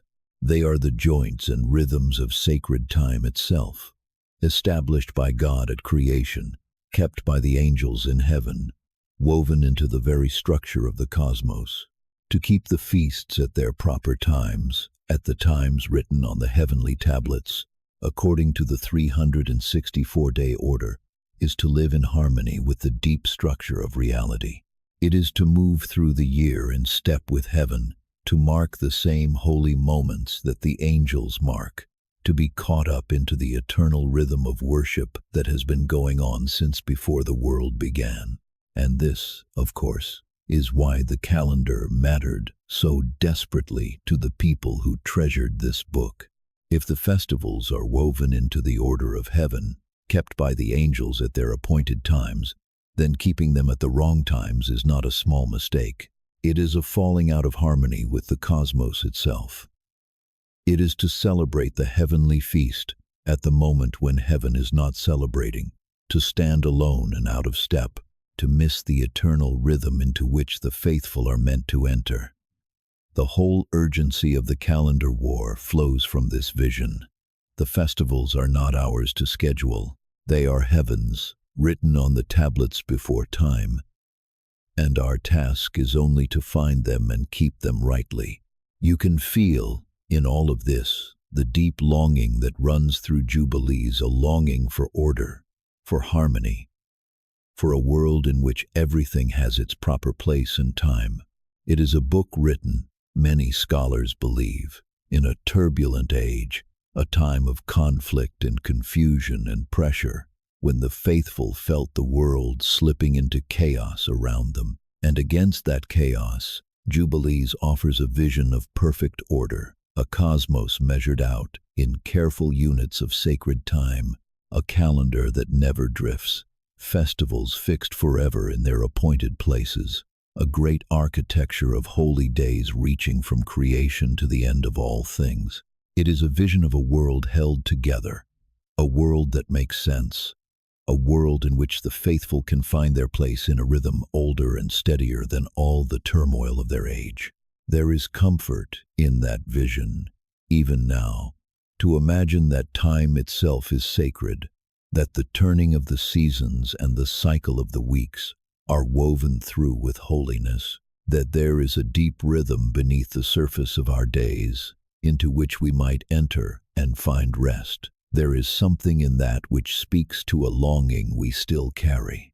We live in an age of restlessness, of time that feels formless and rushed, of days that blur into one another without shape or meaning. And here is an ancient book that insists time has a shape, that the days are divided and ordered and holy, that there is a rhythm to existence as steady and sure as the turning of the heavens. Whatever we make of its particular claims, that vision has its own quiet power, and it all rests, in the end, on the book's central and most audacious claim, the claim from which everything else flows, that all of this, the whole of sacred history and the whole structure of sacred time, was written before the world began on the heavenly tablets, the eternal record kept in the presence of God. It is to those tablets that we turn now, to understand the deepest mystery of Jubilees, the idea of a heavenly book written before creation, containing all that was and is to come, of which this earthly book claims to be a faithful copy, the heavenly tablets, throughout the Book of Jubilees. Again and again, the angel of the presence refers to a source for everything he reveals. He does not speak on his own authority. He does not invent. He reads, and what he reads from, over and over, are the heavenly tablets, the eternal records kept in the presence of God, written before the foundation of the world, containing all of sacred history and all of sacred law, the complete and perfect account of all that was and all that would be. This is one of the most haunting ideas in all of ancient religious thought. The heavenly tablets are imagined as a kind of cosmic book, existing before creation itself, in which everything is written. The history of the world, from the first day to the last, the deeds of every generation, the laws and the festivals and the appointed times, the judgments decreed against the wicked and the blessings stored up for the righteous, all of it, written in heaven, fixed and eternal, the master record from which the whole unfolding of history proceeds. When the angel reveals the past to Moses, he is reading from these tablets. When he reveals the law, the festivals, the sacred calendar, he is reading from these tablets. When he speaks of things yet to come, of the distant future and the final judgment, he is reading from these tablets. Everything in the book claims this source. Jubilees presents itself, from beginning to end, as an earthly copy of this heavenly original, the eternal record made accessible, the cosmic book opened for human eyes. And this is the deepest root of the book's extraordinary authority, and of the unease it provoked. For to claim to be a copy of the heavenly tablets is to claim almost everything. It is to say, this is not one perspective among many. This is not a later interpretation, a human reflection, a pious tradition. This is the eternal truth itself, written before the world began, revealed now in full. The familiar scriptures, in this light, become almost partial true, but incomplete, giving the surface while the heavenly tablets hold the depths. And Jubilees claims to give you the depths. It claims to show you what was really written, the fuller truth behind the spare account, the hidden architecture that the familiar story only hints at. You can see why such a claim would be treasured by some and feared by others. To those who loved the book, this was its glory, that it opened the heavenly record, that it revealed what had been hidden, that it gave access to the eternal truth behind the familiar stories. But to those who guarded the boundaries of the established scriptures, such a claim was dangerous in the extreme. A book that claims to copy the heavenly tablets sets itself above ordinary writings. It claims an authority that could rival or even exceed the accepted scriptures. And it uses that authority to make claims about the calendar, about the festivals, about the secret history of the world that contradicted the mainstream at its core. A book like that could not be safely embraced. It claimed too much. The idea of the heavenly tablets also tells us something about how Jubilees understood the nature of reality itself. In this vision, the world is not improvised. It is not made up as it goes along. History is the unfolding of something already written, the playing out in time of what was inscribed in eternity before time began.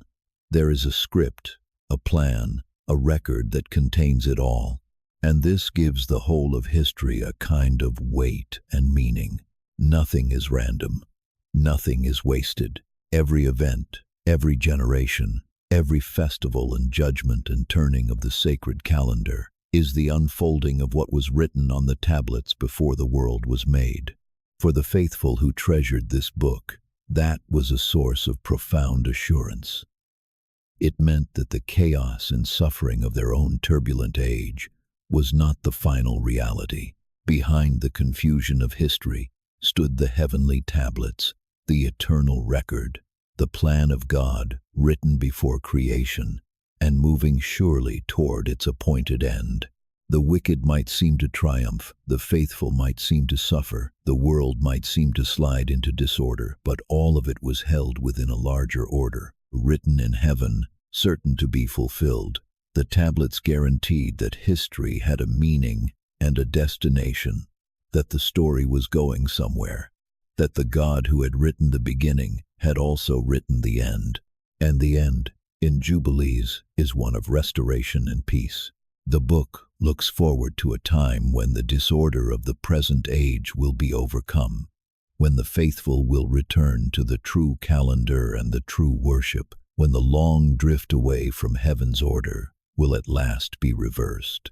It envisions a renewal of the world, a return to the harmony of creation, a time when humanity will once again live in step with the rhythm of heaven, keeping the festivals at their proper times, dwelling in the order that was written on the tablets from the beginning. It is a hopeful book, in the end a book that, for all its concern with sin and corruption and the fall of the watchers and the affliction of the spirits, looks forward to a final setting right of all things.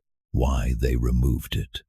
We come now to the question that has hovered over this whole story from the beginning. If the Book of Jubilees was so rich, so ancient, so treasured by those who knew it, why was it removed? Why did it slip out of the canon of Scripture in most of the world, set aside, left uncopied, allowed to fade into rumor and legend everywhere but that one faraway church in the highlands of Ethiopia? What was it about this book that made the keepers of the mainstream tradition unwilling to embrace it? We have seen the pieces of the answer along the way, and now we can draw them together. The first and perhaps the deepest reason was the calendar. Jubilees did not merely offer a different way of counting time, it condemned the mainstream way. It declared, with the full authority of angelic revelation and the heavenly tablets, that the lunar reckoning that became the established standard was a corruption, an error, a falling away from the true order of heaven. A book that makes such a claim cannot sit comfortably in a tradition that has embraced the very thing it condemns. Every reading of Jubilees was, in effect, an accusation against the established calendar, and so the established tradition could not keep it. The second reason was the book's sheer audacity. Jubilees claimed to be a copy of the heavenly tablets, the eternal record written before creation. It claimed an authority that rivaled or exceeded the accepted scriptures. It rewrote the familiar stories, added to them, filled their silences, and presented all of this not as interpretation but as revealed truth. For a tradition concerned to guard the boundaries of its sacred writings, such a book was a threat. It claimed too much. It could not be contained within the accepted limits. It pushed against the very idea of a closed and settled canon.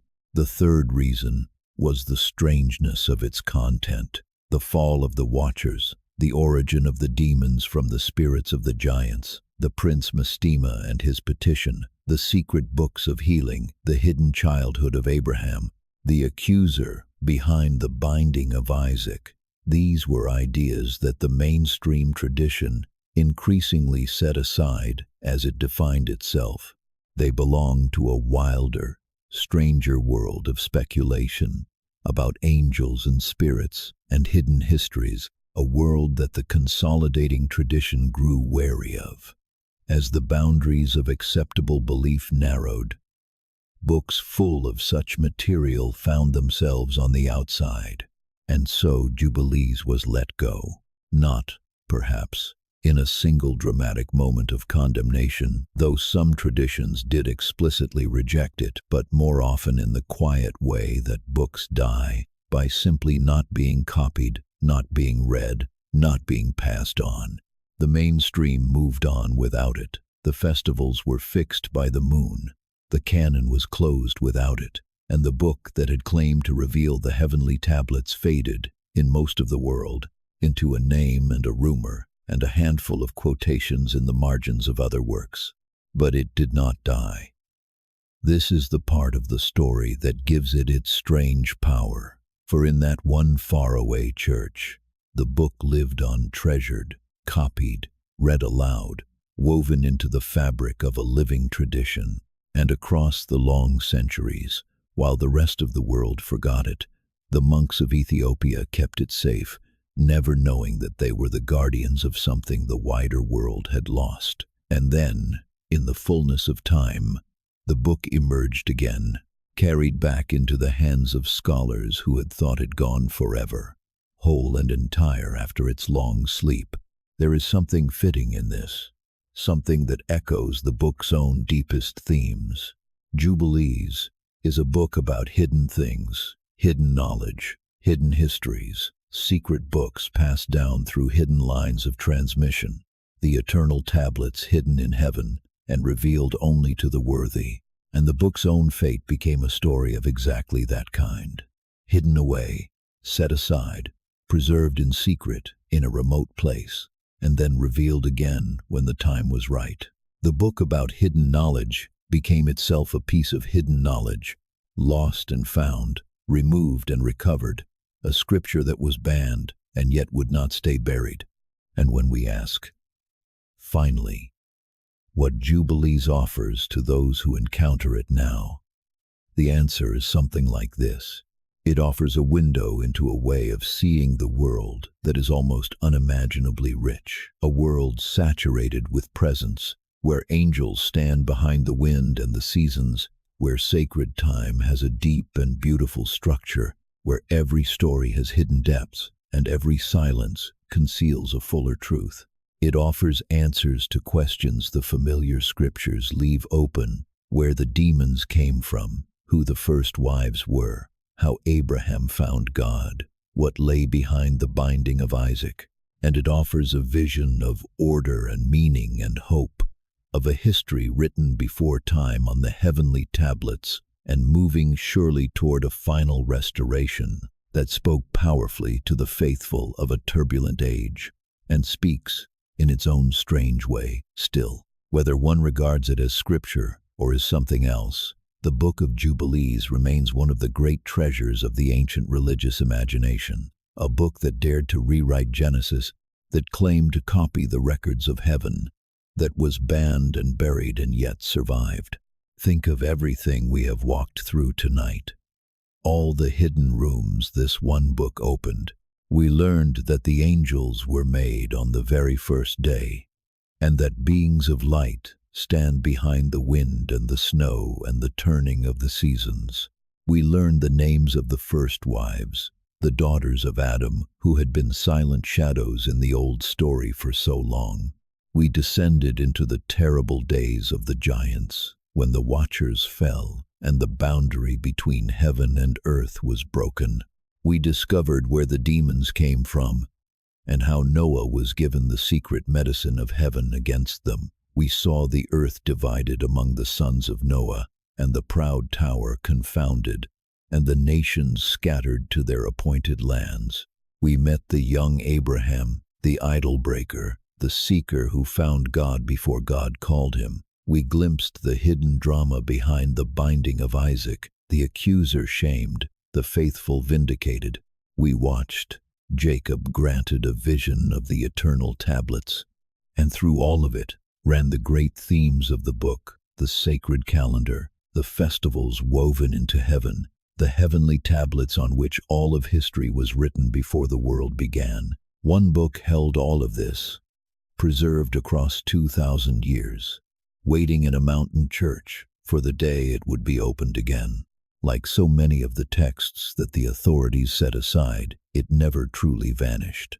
It only waited, like a seed in dry earth, preserved in a distant place, until the season came for it to be read again. And now, once more, its words are heard. Once more, readers walk with Moses into the cloud on the mountain. Once more, they hear the angel of the presence reading from the heavenly tablets. Once more, they glimpse the secret history of the world that this strange and ancient book preserved. The Book of Jubilees reminds us of something that the whole tradition of hidden and forbidden texts seems always to whisper, that no truth stays buried forever, and that the book's authorities try to remove have a way of surviving in the shadows, waiting patiently for the day when they will be opened once again. And tonight, in the quiet, we have opened it together. We have walked through its hidden chapters, from the creation of the angels to the fall of the Watchers, from the wives no one named to the secret childhood of Abraham, from the calendar war to the heavenly tablets. We have heard the book that was removed, and let its ancient words settle over us like the deepening quiet of the night. So, let the cares of the day fall away now. Let the world grow still.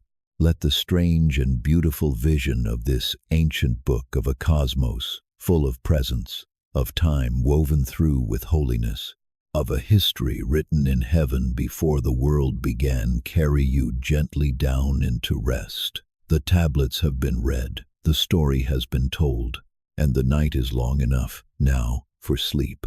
What if Jubilees had stayed? Let us end as we began, with the long quiet of the night settling around us, and let us play for a moment with a question, the kind of question that this book, with all its visions of hidden histories and roads not taken, seems almost to invite. What if the Book of Jubilees had never been set aside? What if, instead of slipping out of the canon in most of the world, it had remained sitting alongside Genesis in every Bible, read in every congregation, and woven into the faith of billions? How would the world be different? In that other world, the strange and beautiful ideas of Jubilees would be common knowledge rather than hidden treasure. Children would learn, alongside the familiar stories, that the angels were created on the first day, that heavenly beings stand behind the wind and the seasons and the falling snow. They would know the names of the first wives, the daughters of Adam who married their brothers and carried the human race forward. They would learn where the demons came from, not as a mystery, but as a settled part of the story, the spirits of the giants who fell before the flood. The questions that puzzle readers of Genesis would have their answers ready to hand. Taught from childhood, part of the common inheritance of faith. In that other world, the calendar might be different.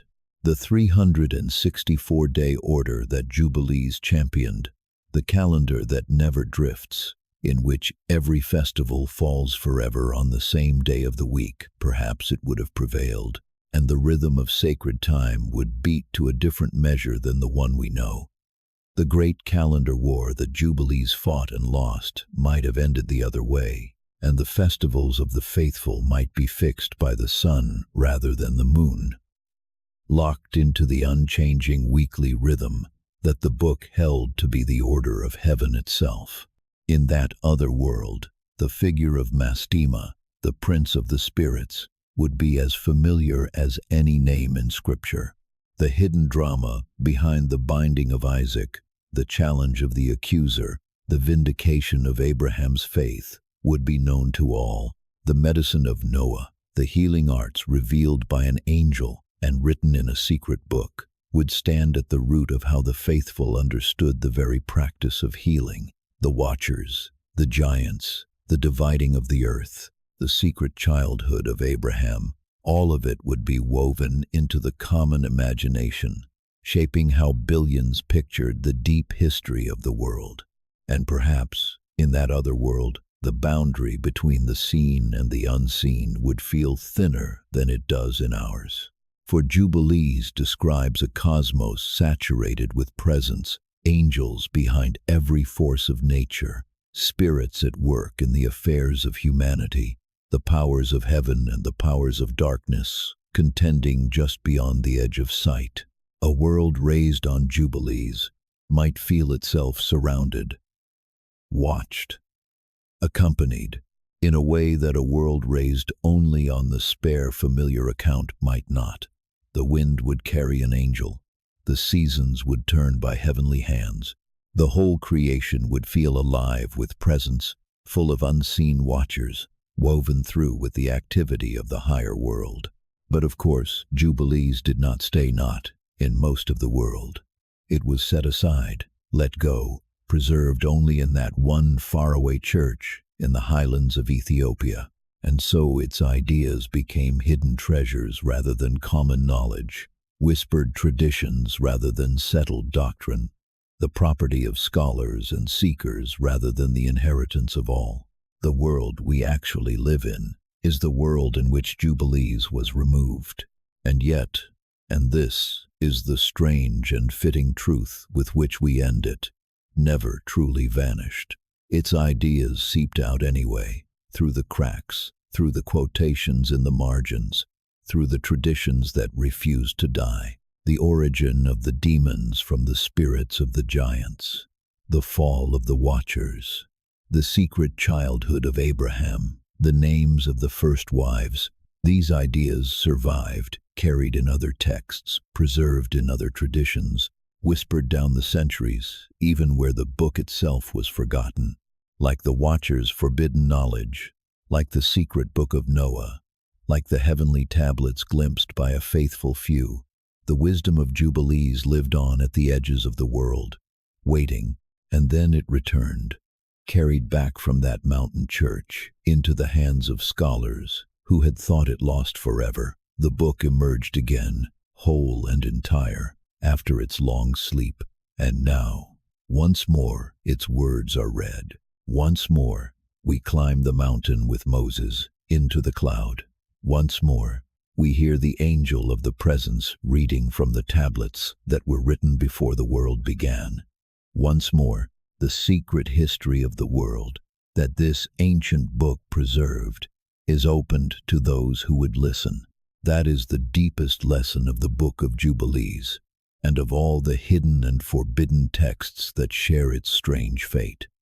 No truth stays buried forever. No book that someone loved enough to preserve is ever wholly lost.